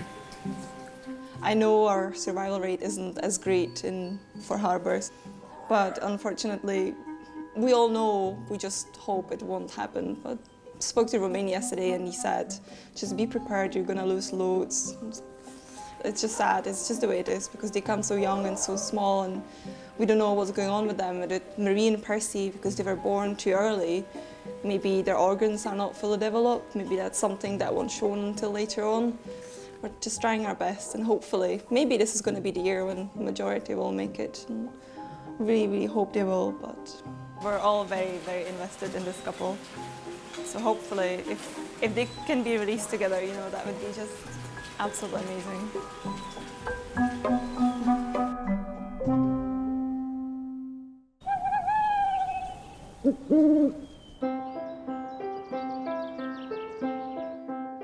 Life at the centre can be hectic, and staff can't possibly see all the magical moments that go on.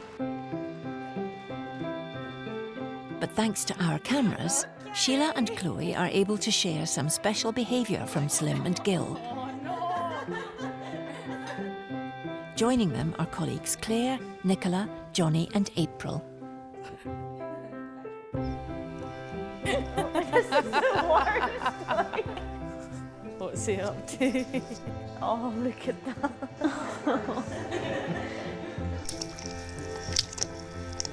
Oh, Gull the water baby. Look at her moustache.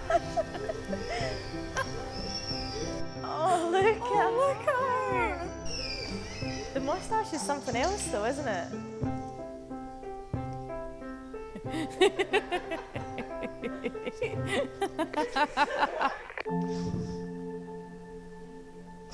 Oh. It's nice to see them when they're like just kind of their natural behaviour. We never really get to see any of that. Slim was a bit kind of apprehensive. I've never heard them make the noise that they make on those camera traps yet, which is like, it's incredible. It's been so long since I've heard that noise. Oh, it's so good. Oh, that's they were just so meant to be nice. together. Look. Look at this. Look at her. I can't. It's so cute. Oh.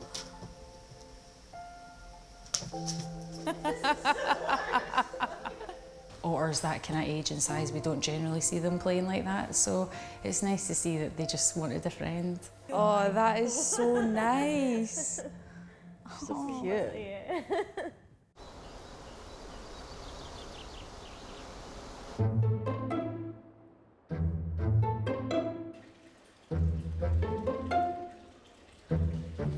It's an emotional day at the centre. Despite all the concerns, long-staying harbour seals Percy and Marie are fit, healthy and ready to be released. They've put on plenty of weight and are as healthy as harbour seals can be. Canice, Sarah and Lucy are taking them to the wild west coast, where there's a thriving harbour seal population that they can join.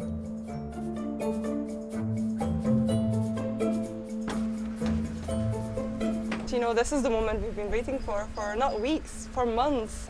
It will be sad being in the SEAL unit, not seeing them there, but we'll know that they're out in the wild, that that's where they belong. At the start, like, they were both quite dependent on each other, but as times went on, Percy is definitely a lot more needy. Romeo and Juliet of the SEAL unit. The lovers, like we all call them. Normally, the centre release seals one at a time, but since Percy and Marie have been together for so long, they're heading off together. Finally, a good few months. Freedom! Let's go, guys. Don't be shy, Marie.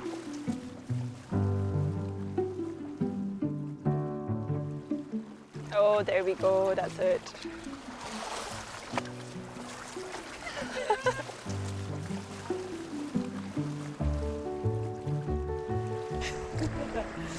Oh.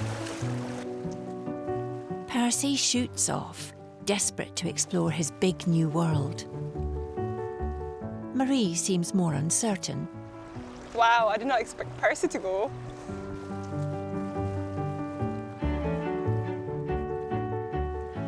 He's got kelp all over his face. Wee man! Oh. This is amazing, but it can get a bit too much. So maybe that's why Marie's a bit cautious. Yeah. But then, with a little encouragement from Percy, she braves the waters and the pair head off. Yeah, knowing that they have one another is just so important. Oh, guys.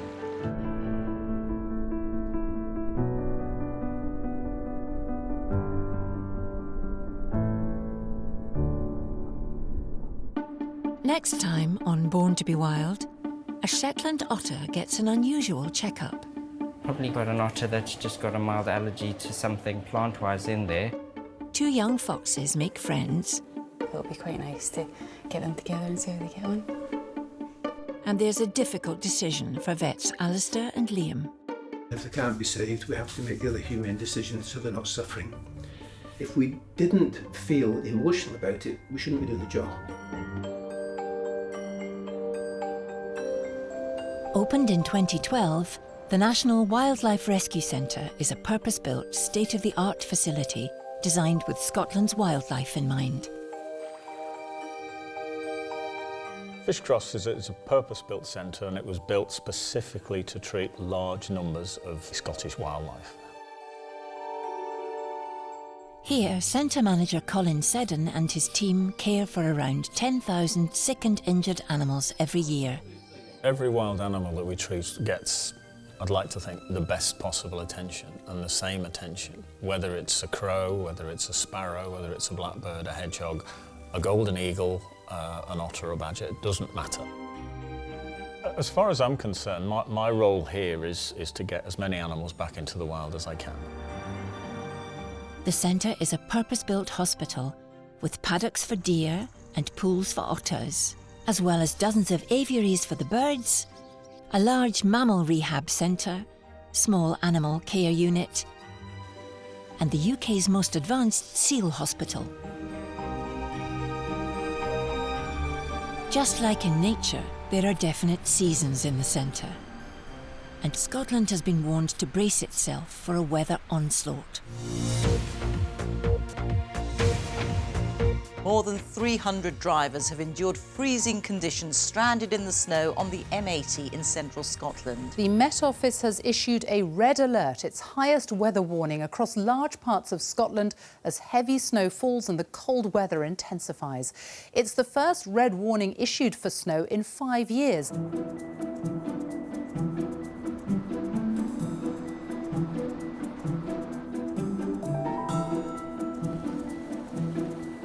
We've still got to get out to the animals, we've got to feed them, we've got to check them, we've got to medicate them. We also were working at one period on just 2 and 3 staff in the whole site when we should have had about 13. And that's because the other staff physically just couldn't get in. They tried, but they couldn't. It also affects us from the point of view of release. You know, we don't want to release animals into bad weather because it gives them a more difficult time to readjust and get used to the wild again.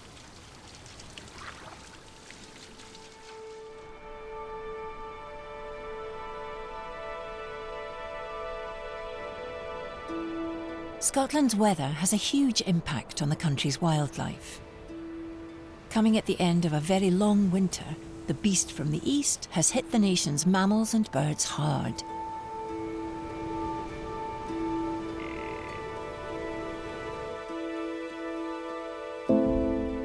The first victim of the beast has been brought into the bird centre.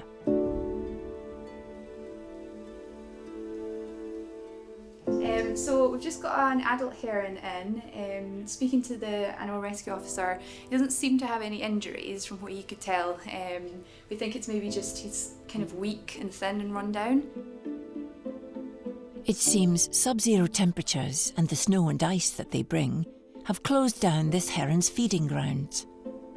He's not been able to get any fish, you know, obviously canals and stuff are frozen, so he's not been able to get the food that he would normally get. He's maybe just been struggling, and then these winds, he's maybe brought him down. He's not been able to get flight again, just things like that can affect them.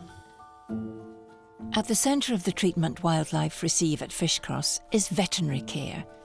Leading the team is a rather special vet, Romain Pitsy.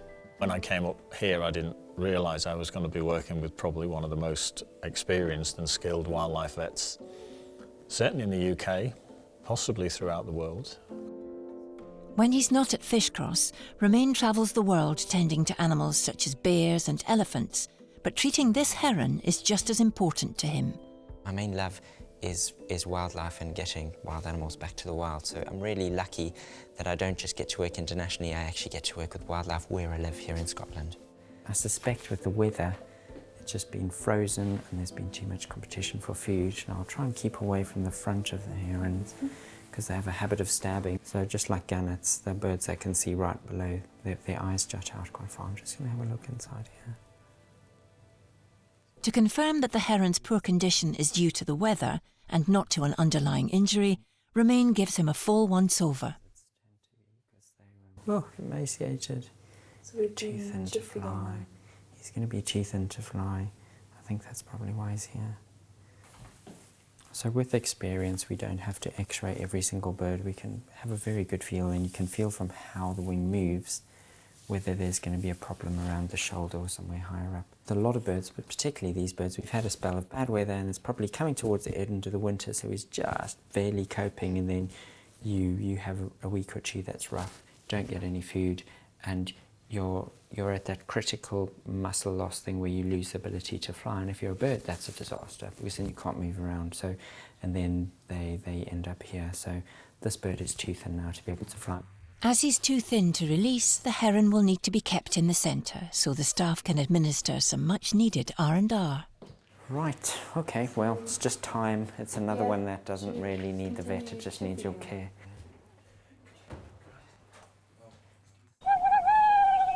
$196. Too fast.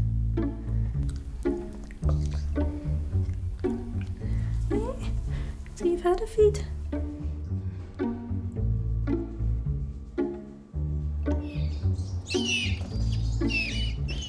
The first orphans of the year have come in, and they're a pair of tiny baby birds. Two baby pigeons come in, and they're so tiny, little nestlings. You can see here, I've got them in a little nest. Come on. Well, these both came in this morning, and the nest has fallen, but they were picked up yesterday, and this is the first I'm getting into the centre, so they've been quite cold, but the first thing to do is heat them up. Just shut that, keep the heat in. And you can see how tiny they are. So a lot of people say they never ever see baby pigeons. Well, here you are. This is what a baby pigeon looks like. I don't know why people don't like them, because they are beautiful. We think they're maybe feral pigeons, you can see by the pink skin. Feral or town pigeons are one of the world's most familiar birds. Their ancestors, the rock doves, live wild on the coast in seabird colonies. But they've adapted so well to urban life, they're perhaps the ultimate city slicker. They're seen as pests by some, but the centre treats every animal, from the tiniest mouse to the most majestic eagle, the same. If they're sick or orphaned, they'll get care. First up, some food for the pigeons, and that means getting the kettle on. We use it's called KT powder. It's the same sort of food that people hand rear parrots, and it seems to work really well for our ones. So because they're quite small, we use little tiny scoops. If we've got loads of pigeons to feed, we're using bigger scoops. So it's one scoop of that and some cold water. Basically, you feel like you're making up baby food, you know, and the pigeons get fed at that age probably about every hour, every couple of hours. These orphans, which Star Wars fan Lorraine has named R2 and D2, will be fed at regular intervals throughout the day. So what we do is and just gently open their beak, and you can see here this is their crop. So the mum would feed them with what's called like pigeon milk, and it's like digested seeds and stuff like that. It's like baby food. And what she would do is put her beak over the baby's beak and put the liquid in, and that would fill the crop and keep the little nestling happy for maybe half a day or whatever. Oh man, there's millions of proud mummy moments. So it's one of the things that you love, you know, is being a mum, and it's fantastic. And you're special little babies. You know, these are the ones that I always call them babies. I mean, I know they should be like nestlings in the official terms, but they're babies. Lorraine feeds each pigeon a 1 millilitre feed. I'm going to pop this down their beak. It doesn't hurt them, it's just very gentle. And just push a wee bit in there. And what I'm doing is I'm putting that liquid right into the crop. So that's filled up a little bit, but not too full. You don't want it too full. So you're sort of like 3/4 full. And that's little one done. So that is you fed. R2 and D2 both fed. It's vital to keep the pair nice and warm, so it's back into their makeshift nest in the brooder. So we can just tuck them up, and that'll be them. So we'll not need to feed them now for another maybe a couple of hours, but I'm going to keep checking them all the time just to make sure. So this is the beginning of the stress. But with a need for around-the-clock care, R2 and D2 won't be able to stay at the centre overnight and will have to go home with Lorraine. She'll have to use all her experience and ingenuity to keep the pair alive on her way home.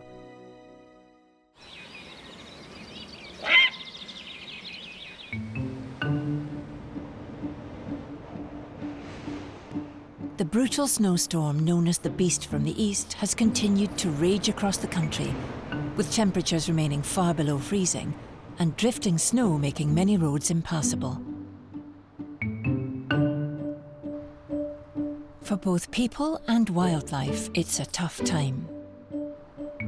Predators like golden eagles wander widely across Scotland in these conditions, hunting the snowy high tops for mountain hare and ptarmigan. But this can often bring them into contact with other eagles, and sometimes the conflicts can result in injury. This seems to be what's happened to a bird which has just arrived from the Isle of Islay.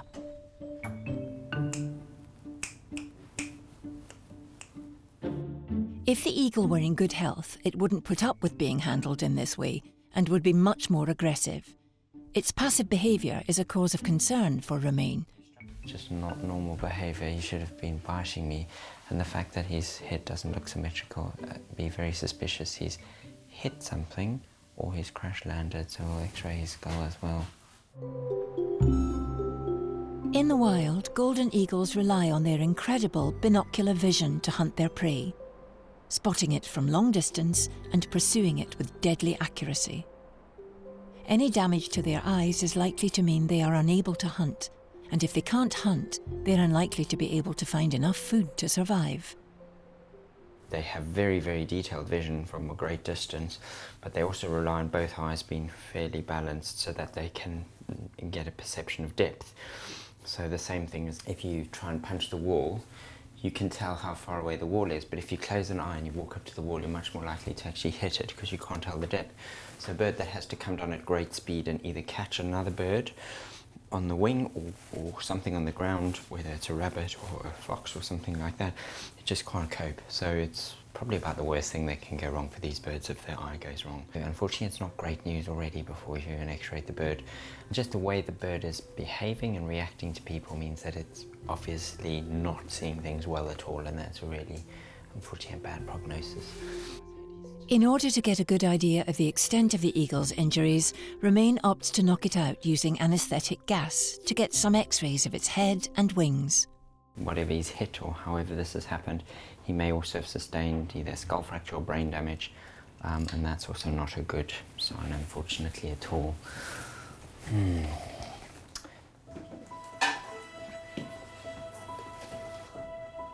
Yeah, could you switch those lights off for me? The centre is well equipped with technology like the X-ray machine, which enables Romain to get a really detailed overview of the extent of the animal's injuries.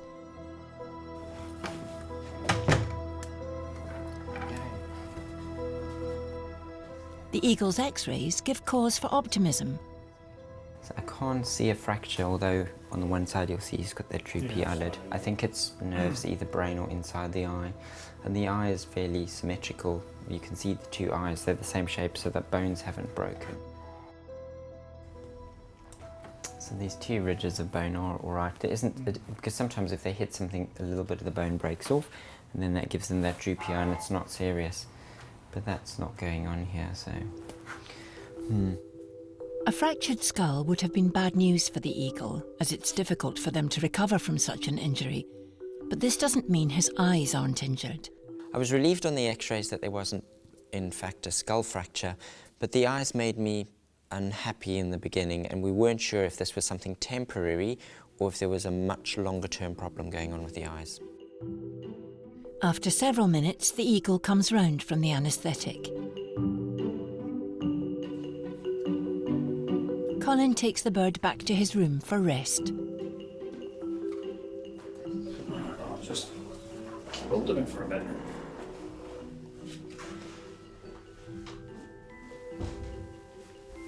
Sit on your perch. We're going to look at him in a couple more days, yeah, probably at the weekend. And if it's not any better, it's not settled down, then yeah, we'll probably have to put him to sleep. Putting an animal to sleep is the last thing the SSPCA want to do. They'll do everything they can to help the eagle.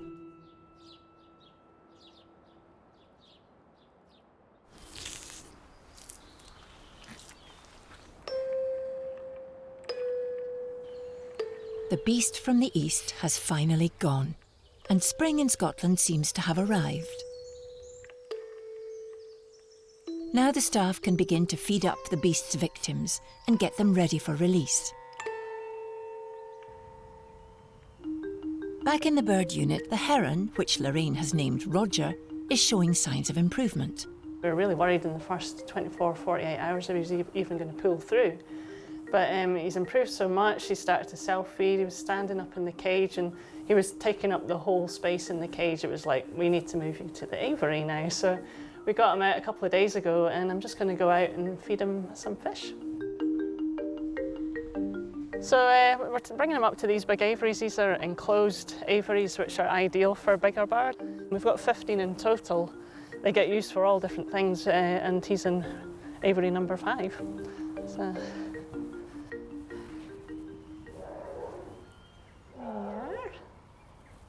How are you getting on? When Roger came in, it's one of these situations where they're really, dehydrated. They've run out of energy, and you're needing to pick them up quite quick because if you leave it too long, you could lose them. When he's flying from one perch to the other, that's when we know he's ready to get released.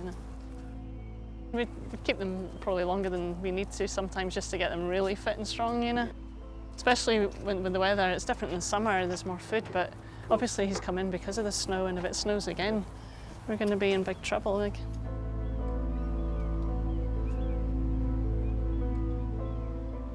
He'll need to satisfy the centre staff that he's put on a substantial amount of weight and condition before he can go back to the wild.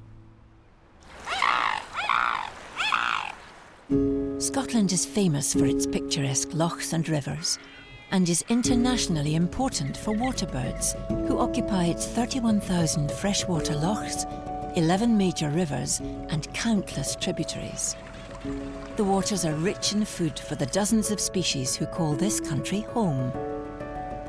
From the rare Slavonian grebe to the more humble mallard, Scotland wouldn't be Scotland without its waterbirds.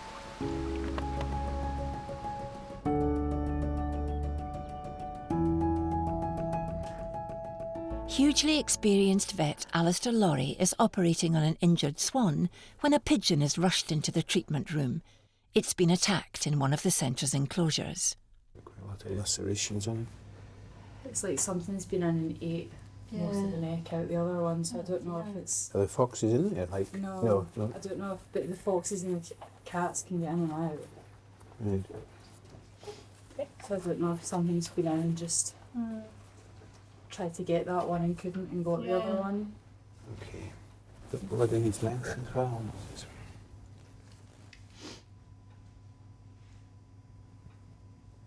Okay, I'm going to give him some painkiller just now and put him in a wee cage quietly for a short while and then we'll get him stitched up. If we do him just now, he's kind of shocked and he's bleeding a bit, and if we do him, he might just not survive an anaesthetic.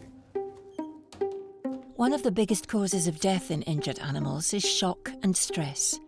so it is imperative that animals brought into the centre are calm before they are treated by the team. I think, because it's just happened literally a few minutes ago, if we anaesthetise that bird just now, we're increasing the chances of it maybe not coming through an anaesthetic. So give it some painkiller and a little short while to get through the kind of initial shock, settle down in a nice warm cage, and then we shall get it back in and suture it up and hopefully get it fixed out. While the painkiller takes effect on the pigeon, Alistair returns to his other patients.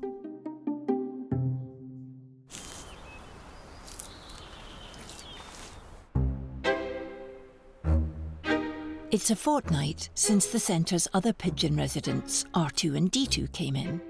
But under Lorraine's care and attention, the birds are thriving. All we do is get one down just now, so that we have fed. See a big difference in the size? You look like a proper pigeon now. She's still having to feed them with pigeon milk, a mixture of water and mashed up seeds, which is what their mother would have given them in the wild. But today, she's going to try them on solids for the first time, a big moment for any parent. We've got some seeds here. This is what the adult birds get, the adult pigeons. I'm just going to sprinkle a few down. See if we can get any interest in this. What is this? It's quite a proud moment. It's like baby's first steps. R2 takes to solid food straight away, and D2 isn't far behind. You're doing really well. Hey. Very grown up. The moment R2 and D2 start to eat seeds themselves is a huge momentous occasion. It's almost like your child's taking their first steps. And it also means that your workload's reduced a little bit, so you can spend a little bit more time on everybody else. And it's just nice for other people to see this and maybe change their opinion on pigeons a little bit.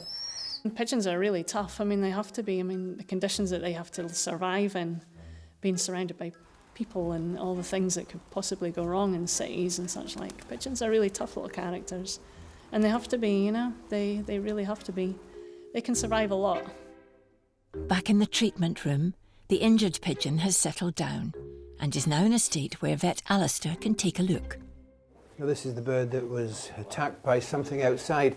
It was coughing up blood, and we've given it a little bit of time in the incubator with some painkillers and that to get over the kind of initial shock, and then the anaesthetic after that. Right, okay. In order to get to the pigeon's wounds, Alistair needs to remove some feathers.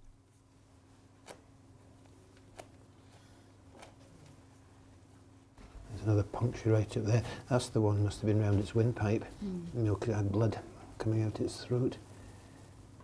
The bird's wounds indicate he may have been attacked by a sparrow hawk. This is the main concern for its survivability because there's injury to its neck. The hawk's talons and beak were just millimetres from the pigeon's main veins and windpipe and have left behind a large clot which can be tricky to treat. I think it's bleeding from the vein. I think we've probably disturbed it a little bit from the original injury. Time for Alistair to operate. What we have here is a puncture in the crop. Tissue's all very bruised around here, so I think the hawks had a good old pick at it. Alistair gets to work. It's a delicate business, but soon he's cleared the wounds and fixed the bird's torn crop. Birds can be a bit tricky under anaesthetic, so you just have to be careful. Obviously just watch its heart rate, keep breathing for it, and just keep an eye on it. The operation seems to have gone well. Alistair looks to have brought the pigeon back from the brink of death. It's a contaminated wound, obviously, so there are issues with possible infection. Pigeons are very hardy and they've got good immune systems, it seems, for coping with wounds and things like that.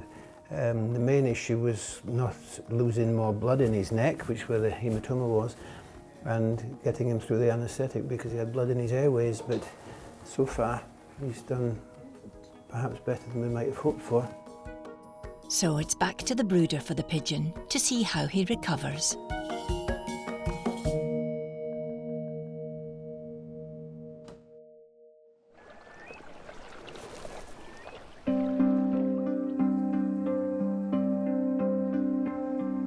Roger the heron has been in the aviary for 4 weeks and has been putting weight on nicely. With him back in good health, the day has finally come for him to be set free. But before Roger can be released, Lorraine and Colin need to catch him and get him into the van.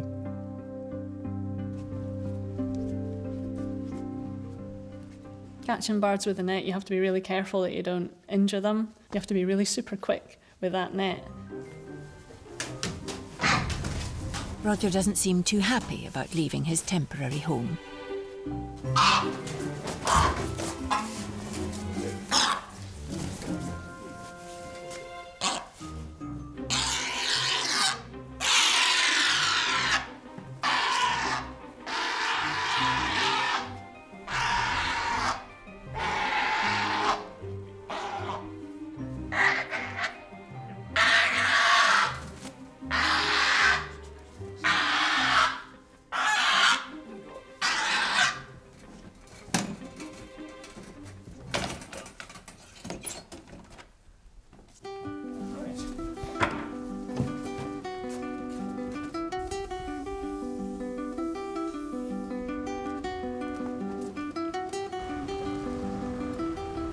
It's one of those situations where we've now got a nice little weather window. So it's forecast dry and reasonably bright for the next few days, so we get as many animals away as we can, and as many that are actually ready for release.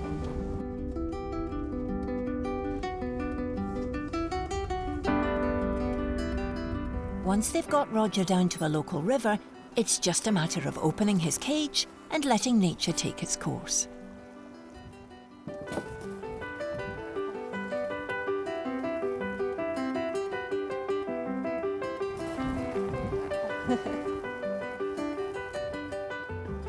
He's off.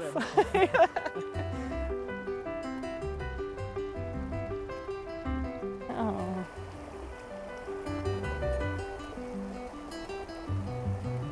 Oh, it's absolutely brilliant. Yeah, I mean, he's obviously really strong. I mean, when you think at the very beginning when he came in, he couldn't even stand up. And now, the minute he got out of that box, he's flying right over that bridge, right round, and you can see him, he's actually checking out the area as we're standing here. He's just like obviously getting his bearings, seeing where he is. It's just a fantastic result. You bring them back from the brink and give them a second chance at life. And what job's better than that? You know, you're really saving an animal's life and giving them a second chance. A great result for the staff and a victory for them over the beast from the east. A week ago, an adult golden eagle was brought into the centre after he was found grounded on Isla in the Hebrides. He was examined by the centre's vet Romain, who was concerned that he had badly injured his eyes, something that would mean he'd have to be put down, as he wouldn't be able to feed himself in the wild with damaged eyesight. It was decided to give the eagle a huge dose of anti-inflammatory drugs in the hope they'd help to restore its eyesight. Golden eagles are such an iconic animal in Scotland, but sadly there's really few of them because there's still so much illegal persecution because of the grass moors and illegal practices. But they're actually the most successful eagle in the world. You will see them all over the world, and I see them in India and I'll see them in other places in Asia, and so I'm very lucky, but it still doesn't take away that thrill of seeing one in the wild here in Scotland. From the way the eagle has been behaving, there seems to be no improvement to his eyes, which Romain is worried may have been damaged in a fight with another eagle. He'll need to anaesthetise him again. We think he may have had a tussle with the other eagle, and that's how he's lost his territory. But it is also possible that he's already had a problem with his vision before the tussle, and that's why he couldn't defend his territory, and then he's had more damage to the eye. So, you know, there's a limit to what we could have done with the bits of what looked like very early retinal detachment we'd seen. And it'll be interesting to see what's left, and that will give us an idea whether he may have actually been chased off by the other male because he already was having vision problems, which is suspicious always. Romain examines the eagle's eyes to see if the damage is recent and caused by the fight, or if it's an older injury and may have been the reason he lost the battle in the first place. There is an area on that side where there is retinal detachment, so there were some small white areas where the retina seemed to be lifting off that we saw when we anaesthetised him last time, and those appear like they've resolved. So those were fairly minor lesions, but the other lesion hasn't changed and it actually looks like it's an old lesion. The whole reason this guy's run foul with the other eagle is because his eye wasn't normal to start with. While this isn't good news for the eagle, it does explain why he ended up here. The decision now is what to do with him. The centre will only release animals if they have a good chance of thriving in the wild, and they never give animals to zoos or wildlife parks. He's had an injury before, and I don't know how much longer. It could have been a month or two, it could have been longer than that, and so his vision's not been perfect, and I really think that's what's probably happened. The other male has chased him off the nest because he can't see well enough to defend his territory. I mean, that inevitably means even if we put him out and he was okay enough to get food, he's probably going to get himself killed. It wasn't a difficult decision to put the eagle down. Unfortunately, everyone's always upset because there's a lot of interest, but it's the same as any animal. If he can't survive in the wild, then there's no other sensible decision. This is something that would happen in the wild with an older animal, is that for some reason he's had bad luck and his vision has been affected and he can't cope, and that's part of being a wild animal. I think it's much more difficult if you saw an eagle that's been shot and then ends up in this scenario for a completely preventable man-made scenario to, you know, end up putting them down as we did.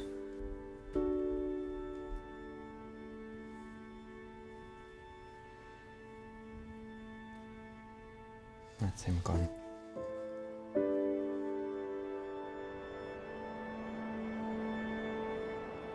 Work in animal rehab is a series of lows and highs, and just a couple of days after the sad death of the golden eagle comes a reason to be optimistic. Colin has been given the green light by the Forestry Commission to release 2 otters. These are otters who've been with us over a year now. They're both from roughly around the area where we're going to take them back to. It's always nice to see animals go back to the wild, especially otters, because we do have them in care for so long. So yeah, no, love doing releases, it's good, especially on a sunny day. So with otters Little River and Lynn caught and in the back of the van, it's off to the borders for the release. So it's a very good site, this one. And, hopefully the otters will have very productive, full lives ahead of them. You know, we can take the animals in, we can do the rearing, we can repair the damage that's caused to them, we can get them fit for release, but then we rely on a network of people to find for us and also help us with any releases we do. Otters are one of Scotland's top predators and inhabit the banks of rivers and lochs as well as the coastline, from the border with England in the south to the tip of Unst, Shetland's most northerly island. They're big eaters, consuming between 1 kilo and 1.5 kilos of fish, crustaceans or amphibians every day. But otters are fiercely territorial and have been known to fight to the death to protect their territory, so it's really important that Colin is sure there are no native otters where he plans to release his pair. On arrival, Colin and Nicola inspect the area to double-check if it'll be suitable for the otter pair. Nothing's been there, so we've got the one entrance here and then we've got the other one there which is all sealed up. In order to make the otters feel more at home, Colin and Nicola have brought along some of their bedding from the centre. And this is some hay from their own bed, right, which I was just going to stuff in the hole. The hole itself, I mean. And then this is just a bit of fish. Or a lot of fish. Is it fresh? Or? Yeah. Well, it's freezer, it's defrosting now, so it should be all right. Having it for dinner.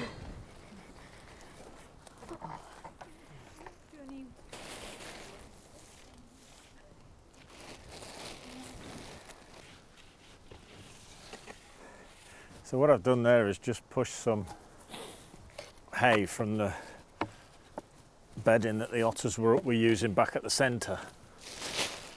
It will just help encourage them to use the set, and it will make it more homely for them, so that's good. So we're just putting down some dog beds and we're going to put some fish under it for tonight for their feed. And one of the reasons we chose this particular site is that it's very rich in frog spawn and frogs this time of year, and that's a favoured diet of the otters. So there should be plenty of them, plenty for them to eat. As well as frogs, there are plenty of fish in the loch, so Little River and Lynn won't go hungry. But the supplementary food Nicola and Colin leave behind will keep them going for their first couple of nights. That's all the fish out. Yeah, so we're hoping the otters are just going to go in the hole nice and calmly, and hopefully they'll stay in it and just settle down and sort of get their bearings together, and then we'll hang about and sort of watch out for them.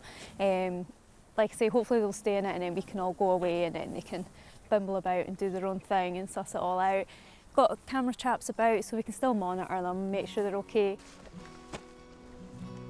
Prep complete, it's time to get Little River and Lynn released.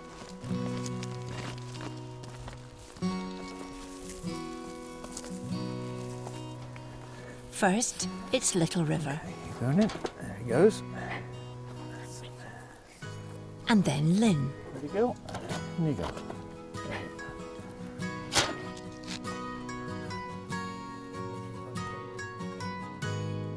The way they went in was ideal for us because they went in like they were totally wild animals. Don't want to be near people. Don't want to be, you know, carted around the countryside. And that's sort of ideal. With the otters safely in their holts, it's time to pack away.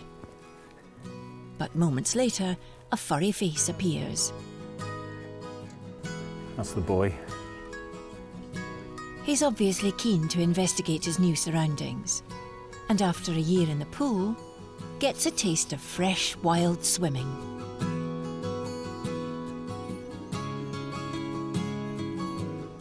The female's not out yet, I don't think. Yeah, it's nice to see them just chilled and exploring. It's nice. It was quite good to see how effortlessly he just cruised across there. That's a longer distance than he's ever swam in one go.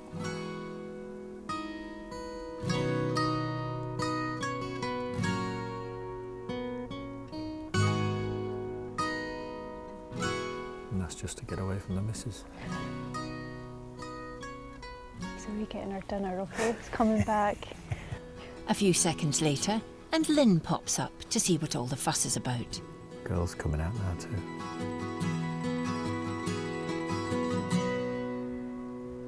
Seems she's more of a home bird. He's in really good condition. He's as fit as we can get him.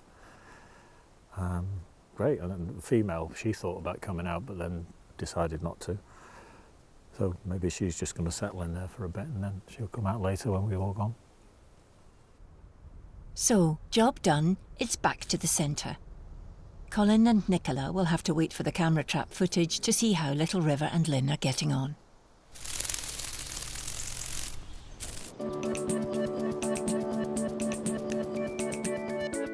In a typical year, the National Wildlife Rescue Centre cares for over 2,500 mammals, but by far the busiest section is birds, with over 7,000 admissions. Back in the bird centre, Vet Romain is giving the pigeon that was attacked by the sparrowhawk a once-over, and he's given him a new name, Frankenstein. So this is the one that Alistair saw last week, and he stitched up a big wound. So have a look, he was found in the fox paddock, so that looks really good. We'll cover your head for a second so that you don't get too stressed. So he does look a little bit like Dr. Frankenstein's pigeon, because he's had a massive stitch up. Now, there's a little patch here that maybe doesn't take. No, come on. Just gonna get worried. There's a tiny patch of skin here. With a big wound like this, that sometimes happens where there's a little gap here. It's a bit of crustiness. To be honest, I think it should heal up quite well. There's always a tiny risk that your hopes can be dashed at the end, but looking at him now, I mean, I'm pretty optimistic that he's got a really good chance of being released from here.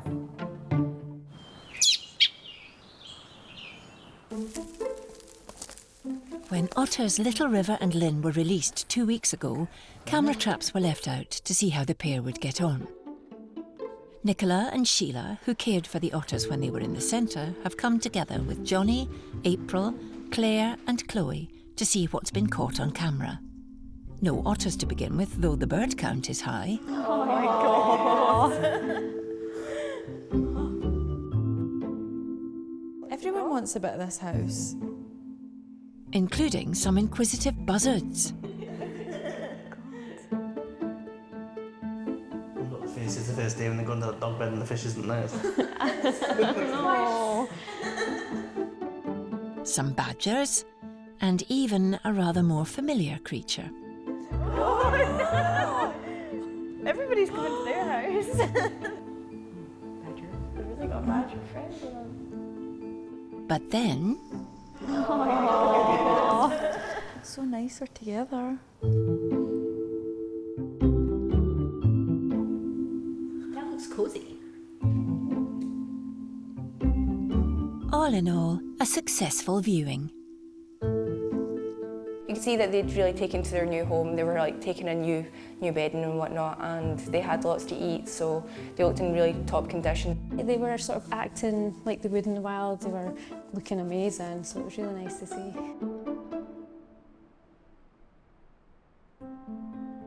There's some sad news from the bird centre concerning one of Lorraine's orphaned pigeons. I'd got them to that stage where I could get them to the aviary.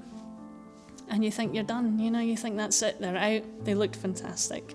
They looked strong, they were eating by themselves, everything was perfect. And I went and had a few days off. And I was at home, and it was one particular night I woke up during the night and I had this overwhelming panic that one of them wasn't well. And lo and behold, something wasn't right. One of them was not well, and he got brought in. And within 48 hours, he was gone. Even now, it's upsetting because I find it really tough, really tough. But there's cause for optimism. D2 and the fully recovered Frankenstein are leaving the centre and being released today. Well, this is it. This is the day we're going to release all the wee baby pigeons that we've been looking after. Obviously D2 as well, and the little tiny tots, and Frank, the Frankenstein pigeon, who had the big wounds that got repaired. It's really nice. I mean, they're totally grown up now, and you can see when we go and try to catch them how like how wild they are and untamed they are. You know, so it's this is when it's quite a laugh when we're jumping around with our nets. Go for it.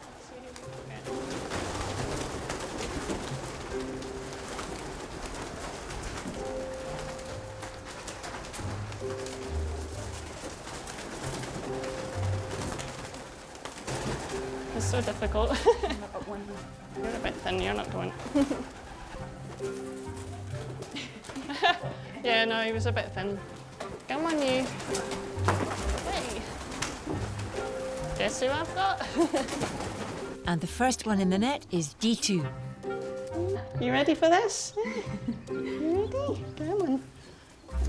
So that's one down, 9 more to go.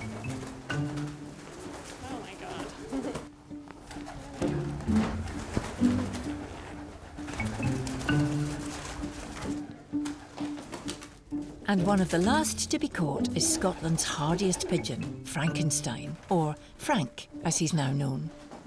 Come on, Frank. Yeah, got him. Trying to find one pigeon out of all these guys. There he is. There's Frank. Look at you. You're the luckiest pigeon alive. Come on then. Now it's just a matter of a short drive to the woods, and Lorraine is confident this flock's bonding in the aviary will stand them in good stead back in the wild. Okay guys, feeling nice and hot.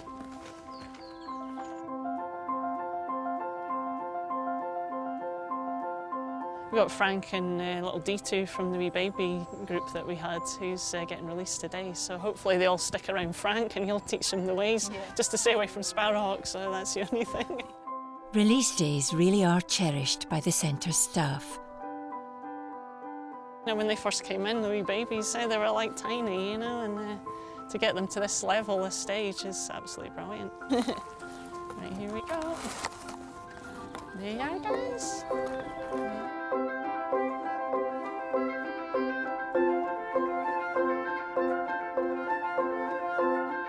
That's the first lot off, including Frank. But now it's time for Lorraine to release her pride and joy. This is way more personal because it's little D2 that is from my little babies that I took home, and obviously R2 didn't make it. So it was a devastating moment. I can't even talk about it, but I just feel like, you know, he will be with them and still be flying with wee D2, you know. I'm sure he'll be overlooking things, you know, and flying with the flock, you know. Start their new life. This is what it's all about. You know. Here you go, darlings. Here you go.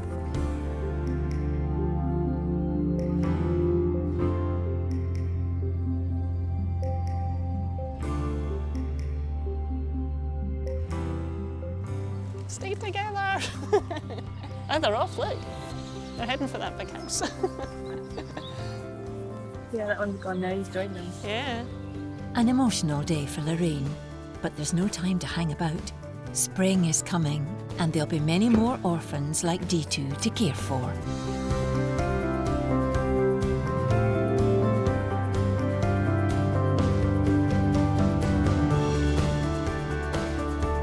This year has been the busiest to date for the centre. But the work never stops for the dedicated team, who have even more plans to continue caring for and releasing the animals that were always born to be wild. It's what wildlife rescue is about. It's about a lot of people that care working together.